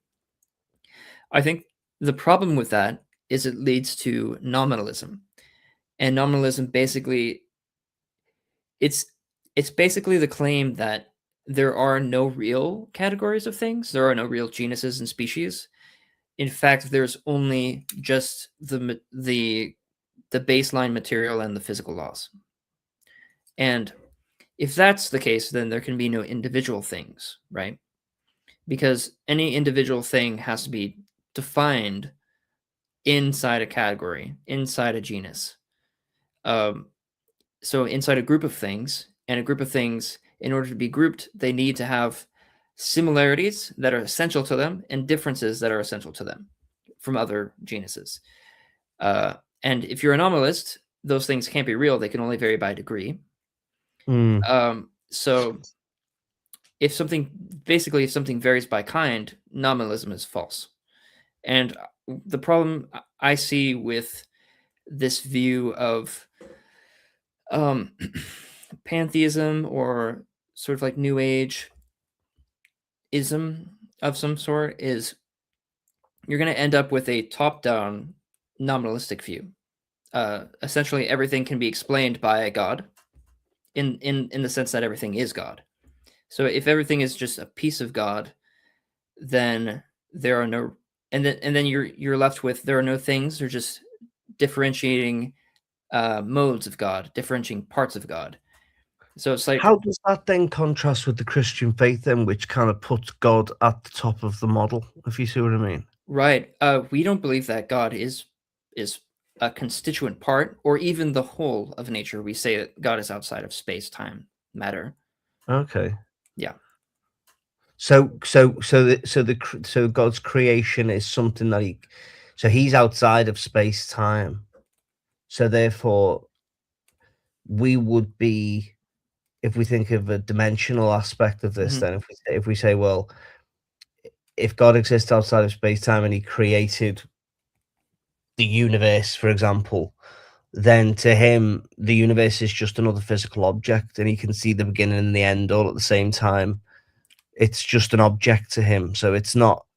So So I mean, it's kind of like an object, but it's not just another object, right? Because God isn't an object. no. Why would he only create one? If you think of a So creator like an artist, they like to depict many things, don't they? They like to. right. So then that sort of begs the question: well, why would he stop at that one thing that he created? I don't think that a Christian is necessarily going to say that he's stopped. I mean, like we have a revelation, right? Yeah. We have the revelation of God about what he created. And that could be limited to just the things that are relevant to us, right? And even within the things that are just relevant to us, he didn't just create nature. He created a whole spiritual realm with different things, different forms of higher spiritual beings. And you'll notice, like, Satan, for instance, is not an Earth native. He's alien to this planet. But what is the way to access those spiritual realms? Was ayahuasca, and it was the skepticism of the Christian that actually prevented the very access to the thing that they were trying to seek. That would be honestly, I think those kind of things, they are actually in some way access to a higher spiritual realm. I'd say there are other ways to access it, and maybe more, maybe better ways even to access it than that. But there's a book called the Tibetan Book of the Dead. I think it may even be a regurgitation of the Egyptian Book of the Dead. I don't know because I haven't read that one, but I've read the Tibetan Book of the Dead. okay. And in the Tibetan Book of the Dead, they speak of a place called the Bardo, which exists between this world and the next world, whatever you want to describe that to be. And when you read the Tibetan Book of the Dead, it's quite clear that, see, the problem I have is that when I read lots and lots and lots of books, I don't tend to hold on to the information. It kind of shapes my perspective, and then I let go of the information. So then if I want to come back, but I'm also diagnosed with ADHD, so the way my brain works is very different. So yeah, so I'm like, so I kind of don't hold on to the labels and things like that of that nature. I allow it to shape my perspective, and then I use that as a stepping stone to get to the next one, and in the hope that eventually I'll get to the river. And it is measurable. I can go back to information if I need to, and I can recall it, but I'm really not hung up on labels or specific models, or I'm more interested in seeking the truth ultimately. Yeah, But and I think labels are helpful in some sense, and I only use them because, like, my background is in philosophy and Western history. So oh yeah. Yeah. But that's what I say. I think for me, like, there's just something about this idea of, like, Christianity that I keep coming back to. But then at the same time, when I come back to it, I find something that then leads me back to the other side. And it's like, I can't remember which. There was a guy I was listening to. It was like, he was talking about, I can't remember his name off the top of my head. He's a historian. I think the main topic he kind of researches and stuff is Egypt. I think that's kind of Are where you he talking started. about? Oh, I'm sorry. Are you there? I'm sorry. I need to clarify if I'm going to figure out who this is. But It's I was thinking of like Dr. Falk or something like that. no, not Dr. No. Falk. I'm aware of Dr. Falk, but it's oh, his name's on the tip of my tongue. But what he says it's a bit like from his study of like ancient Egypt and kind of like it led him into the Eye of Horus. Then he started to understand more about the spiritual aspects. They started to find that there were psychedelics inside the bowls that they started to dig up. I Specific know who you're talking about cannabis. now. I don't remember their name. Yeah, he Yeah. was, and what he was saying like that this idea that that you can kind of go in one direction and find all the information in one book or one prophecy or one biblical story or even one particular faith. It's kind of like it's I'm not talking about like a reductionist perspective in terms of like you can reduce all this down and simplify things in the same way that you can't really, people will take a frog out of its environment and then cut it up to try and understand it, but you can't really understand the frog unless it's in its environment. So it's like True. so it's like You kind of have to do so both, really. say again. You kind of have to do both, really, to understand Yeah, frog. you have to do both, and it's kind of like this backwards and forwards motion. And it's like there was a video I was watching the other day, and it was this guy, and there's a painting in the Louvre of this. I can't remember the name of the painting now, but it's a painting of this guy, and he's playing chess with the devil, and the devil's laughing because he thinks he's won, and the guy's looking at the devil thinking that he's won, and that makes the guy thinks he's lost.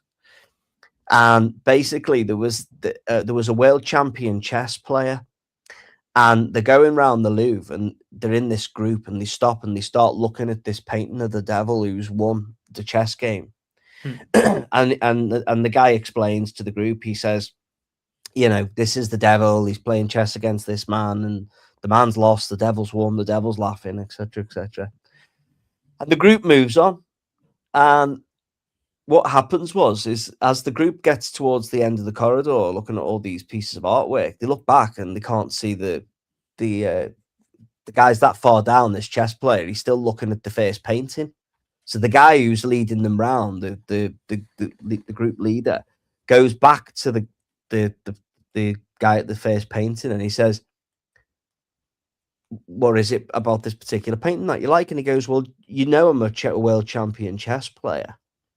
And he goes, yeah. And he says, you're either going to need to change the name of this painting, or I can't remember what it was now, exactly what he says. But ultimately, the end of the story was, it was called "The King Always Has One More Move," because actually, the deception of the painting is the fact that the people who look at it assume the devil's won because of the devil's reaction.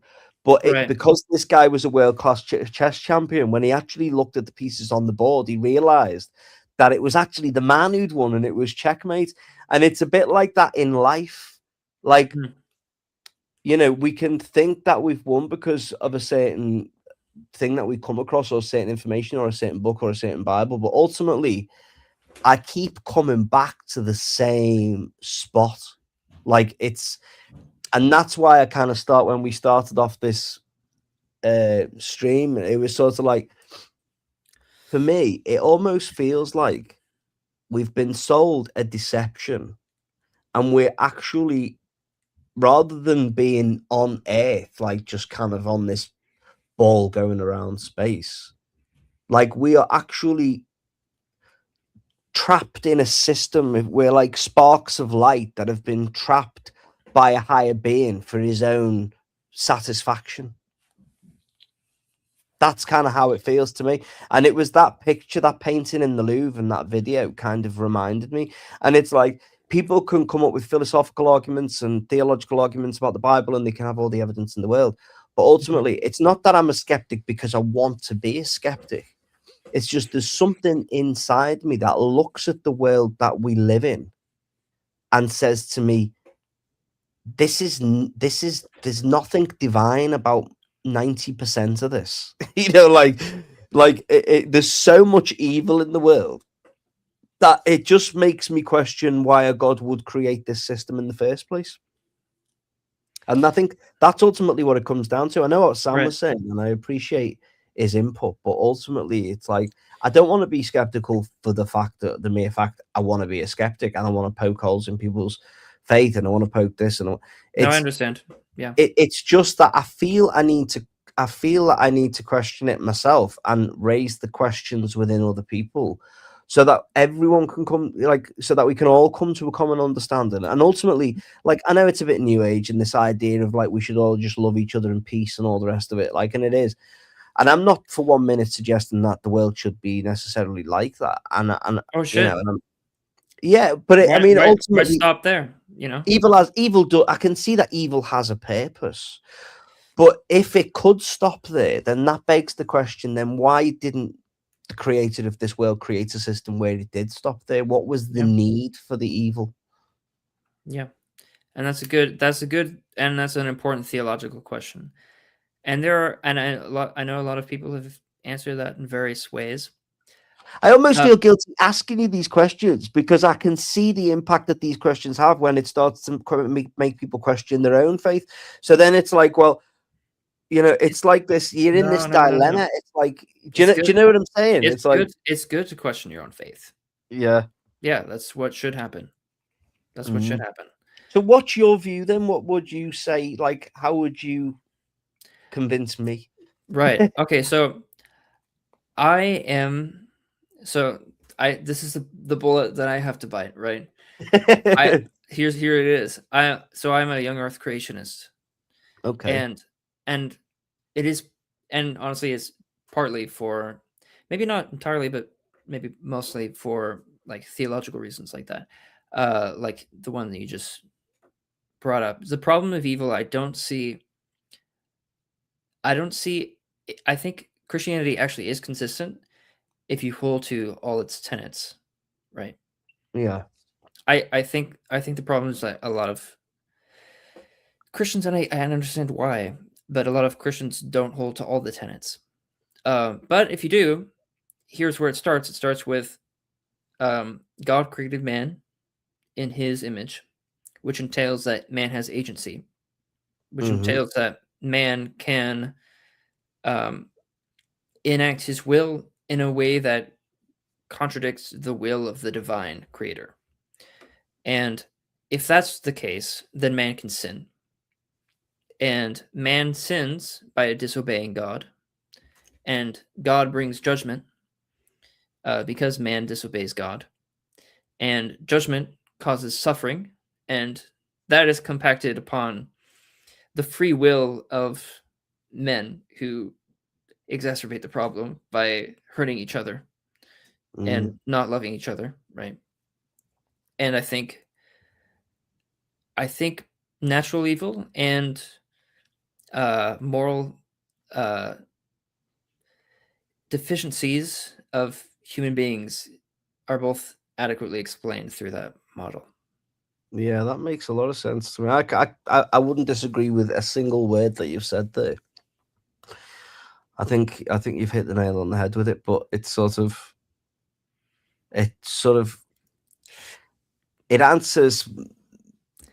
answers everything for me to a certain degree, and it's sort of like, I mean, I get it's like with the God creating man in his own image, for example. I understand that as well, but it's like, but why? It's or what? How can I explain what I mean? It's like one of the things, just to go back to the ayahuasca, one of the things that the ayahuasca showed me was the fact that the nature of this reality is fractal. And, the more I started to study that, the more I started to realize how much validity that argument actually holds, because the nature of nature of nature is fractal. The geometry of nature is fractal.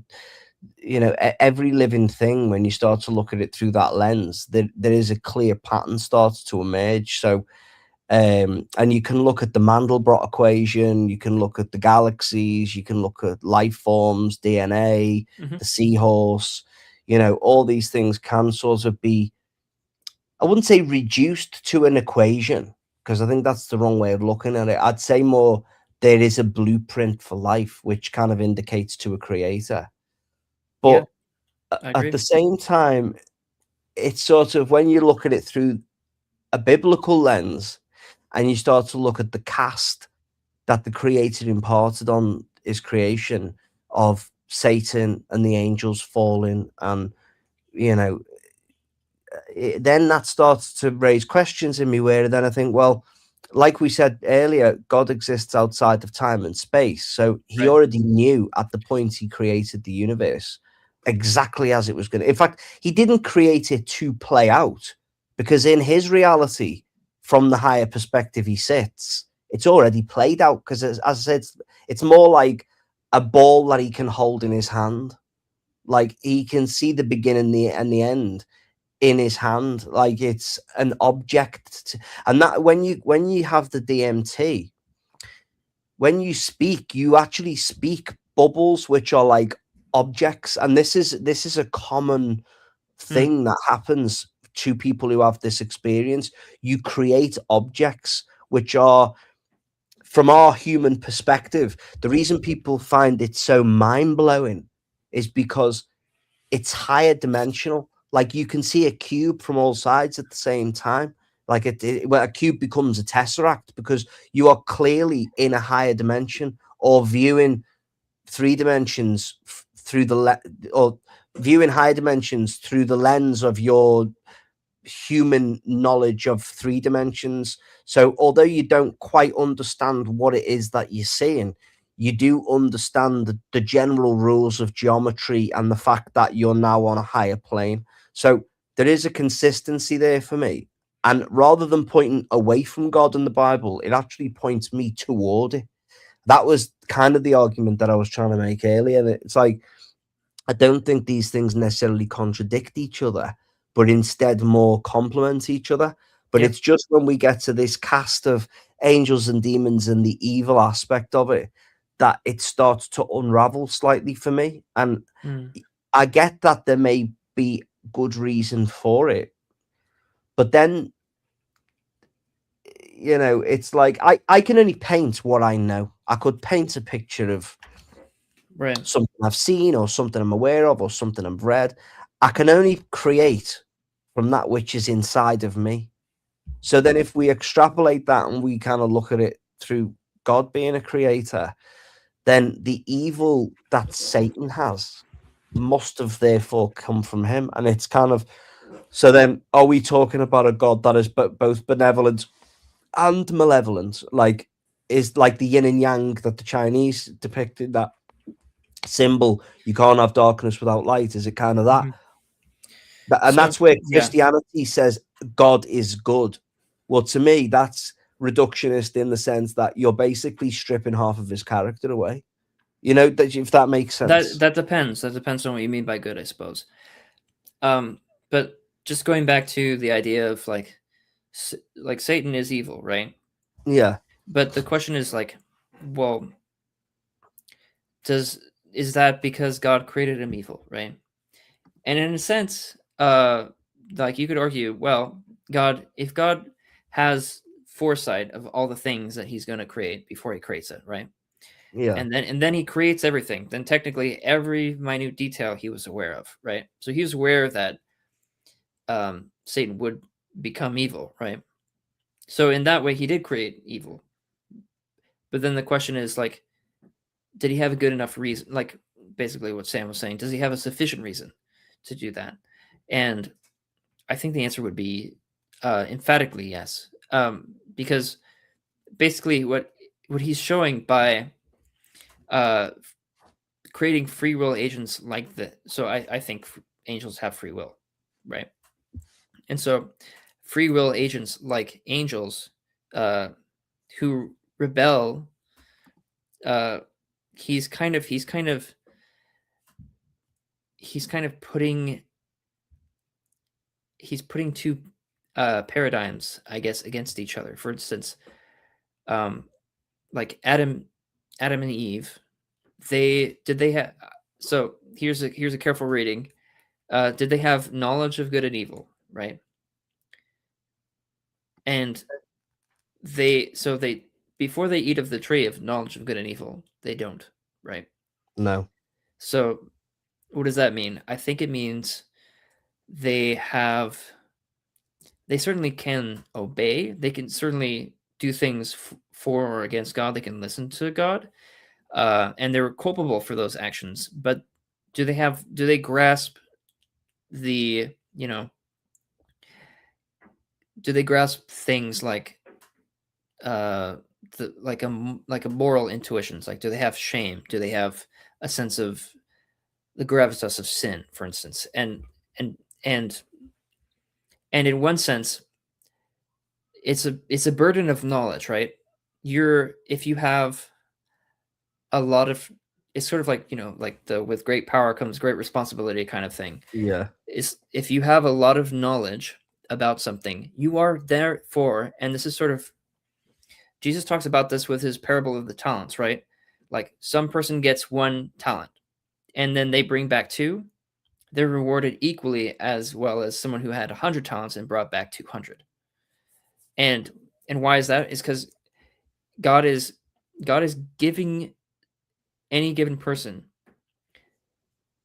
a certain amount of blessings or a certain amount of revelation, and he's expecting them, based on that revelation, to behave accordingly. Right?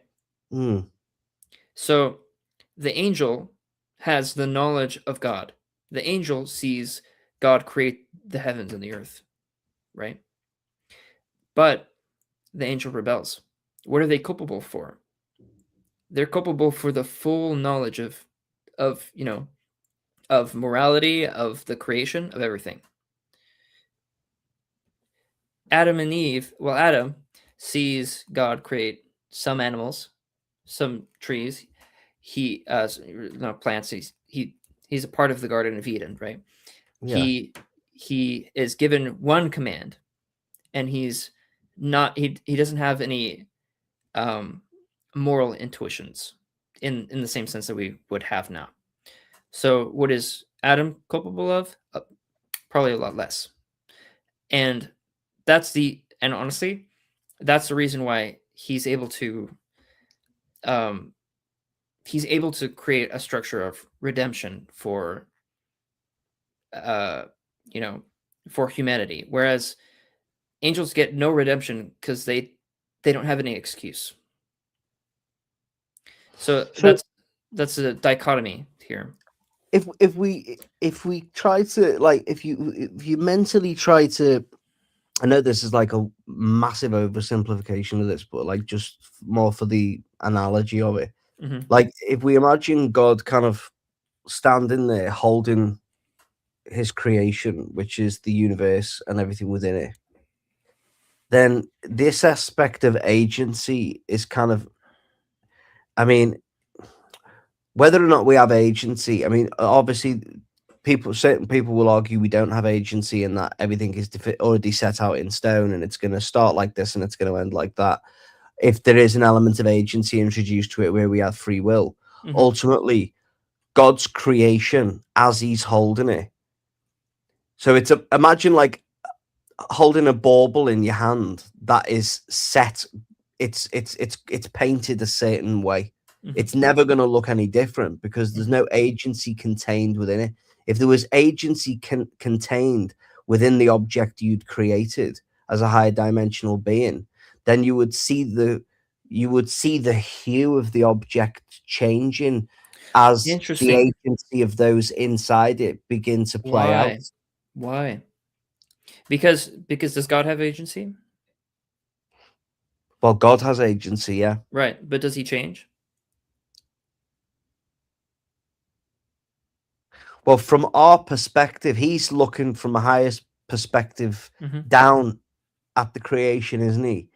Which his creation would be changing to his eyes as a creature, as a being outside of time, because the entities within his object, which is contained within time, I have see what you're saying. agency. I see what you're The saying. object would be therefore changing, and he would be a Mhm. witness to the change. Whereas the other arguments from a biblical philosophy would be that actually God has a certain intention for the world. Therefore, he's already created an object that's set in stone, and we're simply going down pathways with the belief we have agency, in which case he would be standing there with an object that he's created that is already set. Just does that make sense? It's like, Yeah, so I there's guess only really one of those two possibilities. the reason why I'm pointing out what I see as maybe a logical inconsistency is because if you're going to say that because God has the whole picture and the whole picture doesn't change, uh, even if something doesn't change, that doesn't necessarily negate agency, right? Mm.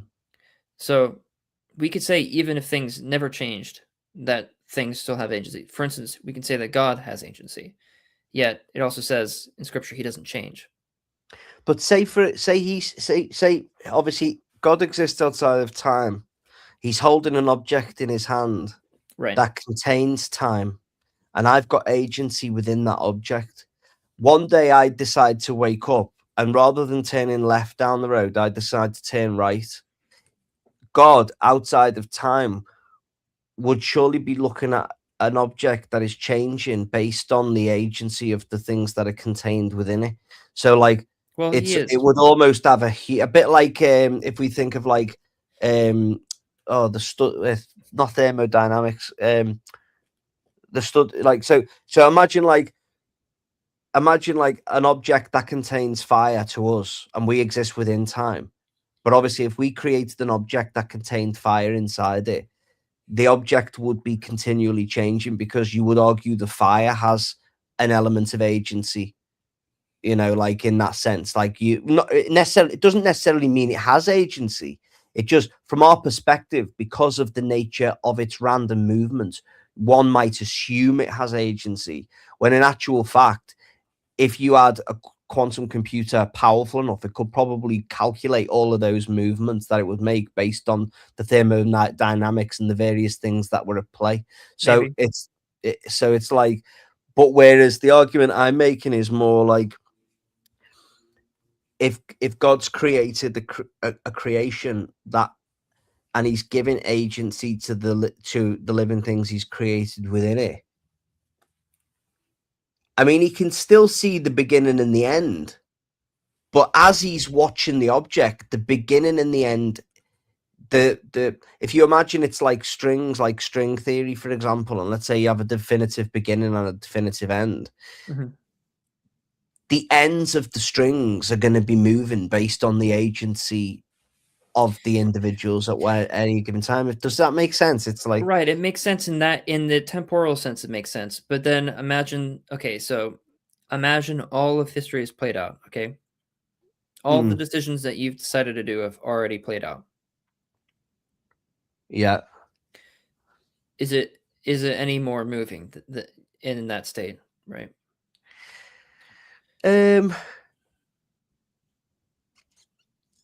Well, that kind of goes down that. I mean, then you would start to go down the route of, I mean, Einstein kind of alluded to this in, I can't remember what the theory was now, but it was this idea that I think he was one of the first people to really kind of go down this route of like the idea that everything that can happen is happening, and basically our agency.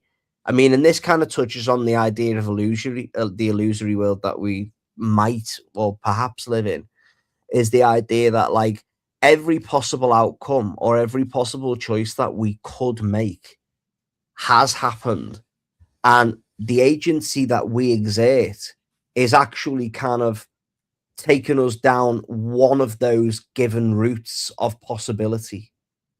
So God would therefore be able to see all of the potential choices Yeah. as well as the choice that we actually made. Right.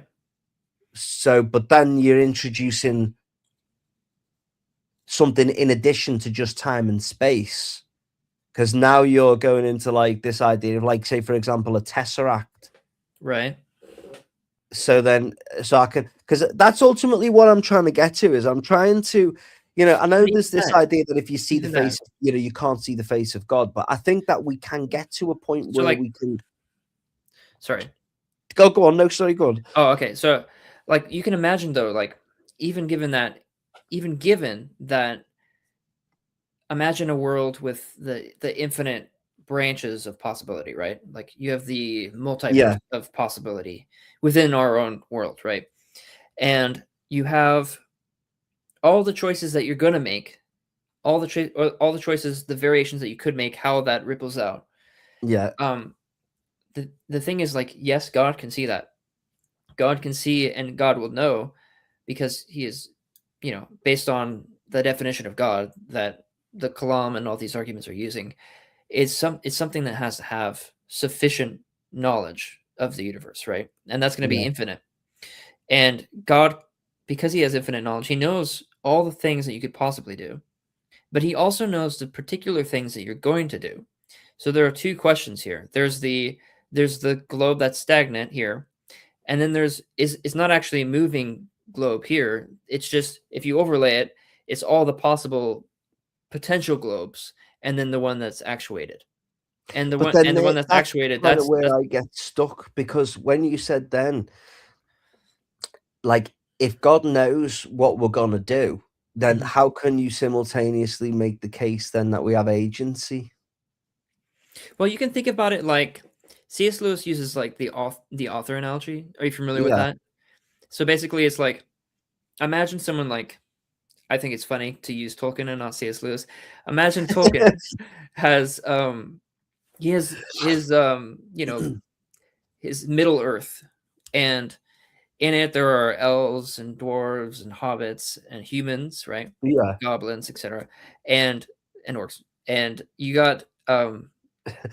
got this sort of progression throughout the story of like, well, Frodo decides he's going to take the ring and he's going to throw it into Mount Doom, right? yeah, Was that Frodo's decision? I mean, I feel like yeah, one answer to that is going to be, yeah, like he decided to do it. But wait a minute, like Frodo's not real though. Well, he is real in the story.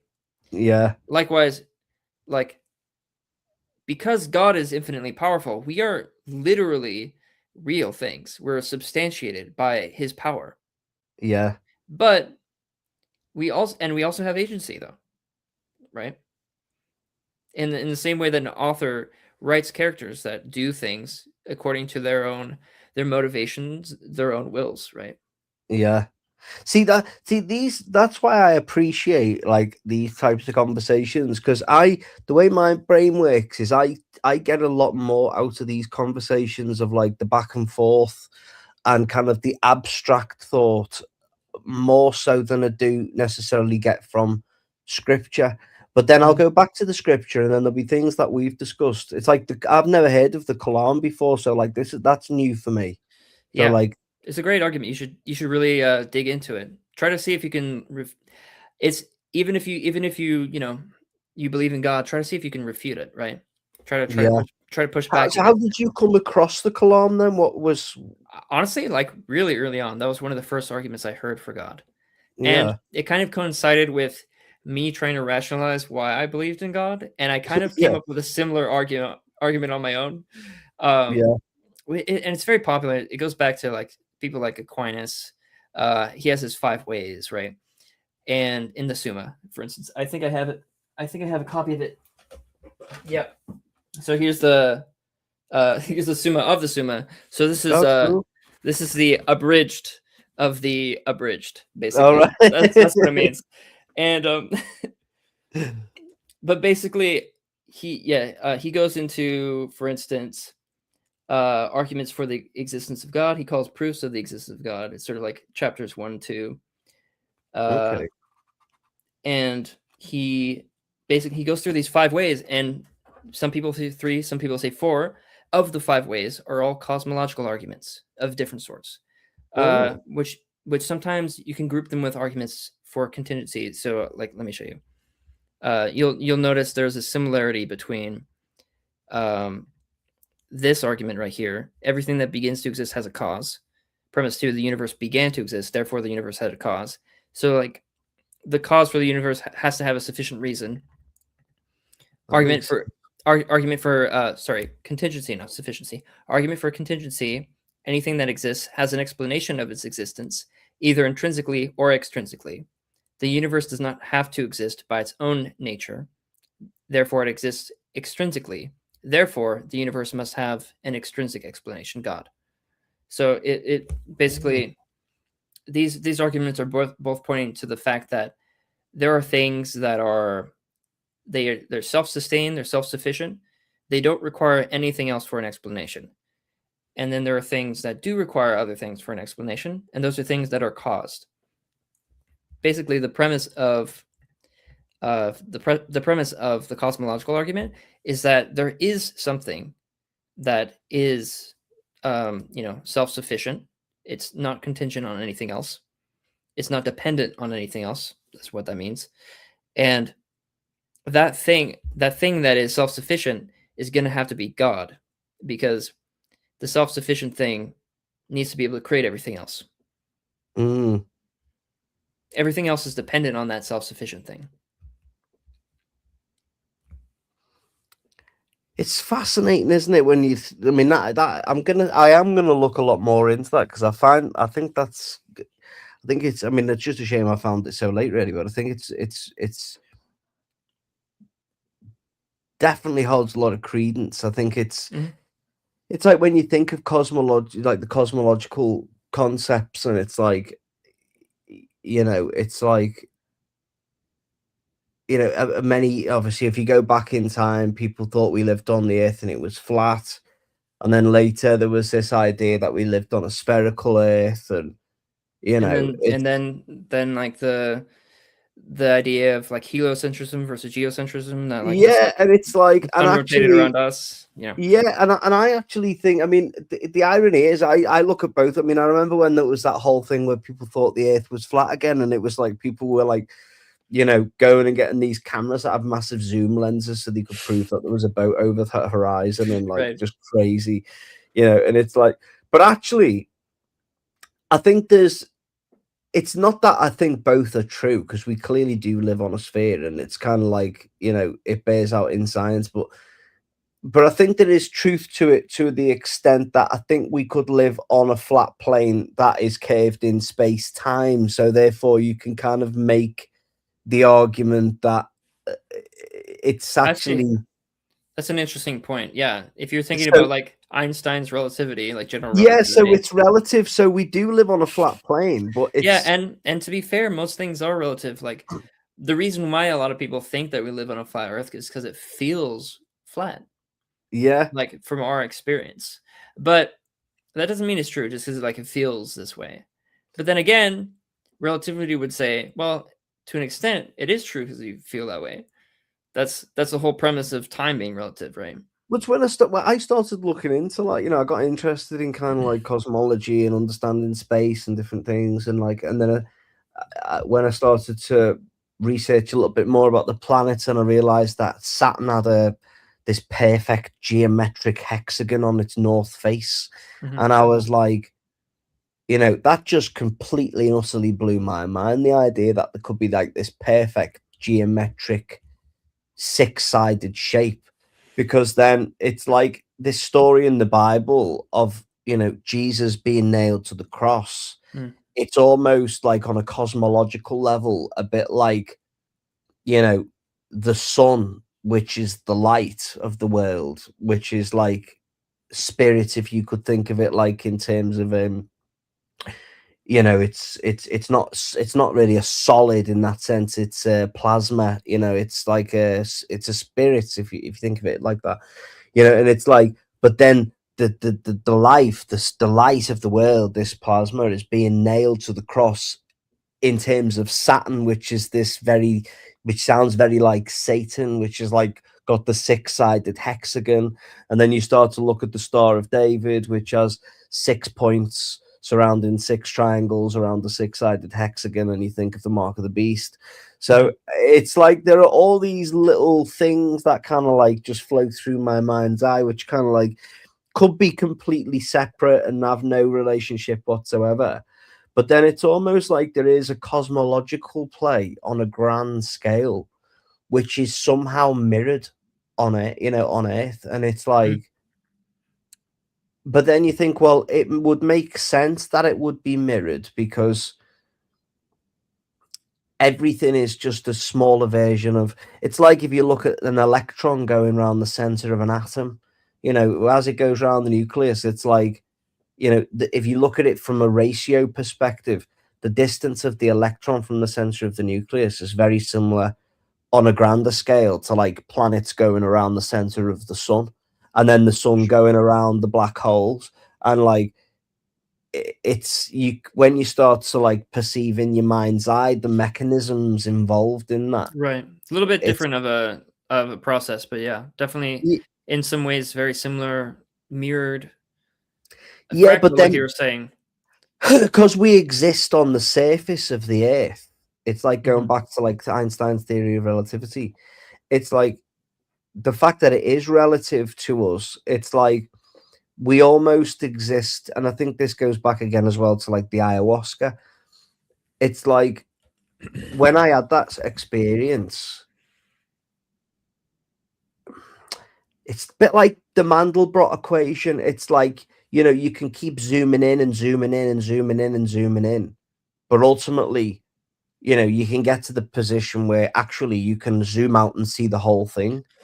And it's like God is like the Mandelbrot equation would be like the universe from God's perspective. He can see it all at the same time. He doesn't need in to some zoom real in. sense, yeah.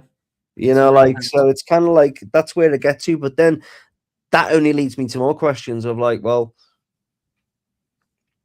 it still doesn't satisfy me. I still want to eat from the tree again, and ultimately I know it's only going to lead me to another fall, but it's like we're like trapped in an eternal loop. So, and I think that's ultimately the cycle I'm trying to break from. Sure. It's like, but yeah, no, it's been a real pleasure though meeting you, man, and it's nice to meet you. I'm gonna subscribe to your channel, and Well, thank you. I think it's really, I think it's brilliant, mate. How long have you been on YouTube for? Technically, I just started a few days ago, but I've had this channel for a while. I've kind of just posted random stuff to it, but yeah, I can see you doing really well. To be honest, I think it's really interesting, and thanks. I think this is the type of thing that people need. Is like open discussion and questions, and let's get back I to love the logo of method. Pray with the DNA. I think that's so cool. Oh, thank you. Yeah, I think it's. I mean, that says enough in itself. So, yeah. That's my view right there. Yeah, in a nutshell. Yeah, but yeah, all right. Well, I'll love you and leave you. Thank you. And God, that's so bizarre. We're going to be finishing on 3 hours and 33 minutes. 333. Nice. Maybe just another coincidence. Yeah, sure. But yeah, I'll keep in touch, Wes, and if I see you on again, I'll pop up. Okay, cool. Appreciate it. Oh, nice. Take care, man. Yeah, you too. Lots of love. God bless. Take care. Yeah. All right. With that, I think we're gonna end the stream here. It's been a long stream, but it's been good. I appreciate everyone for watching. I'll see you next time.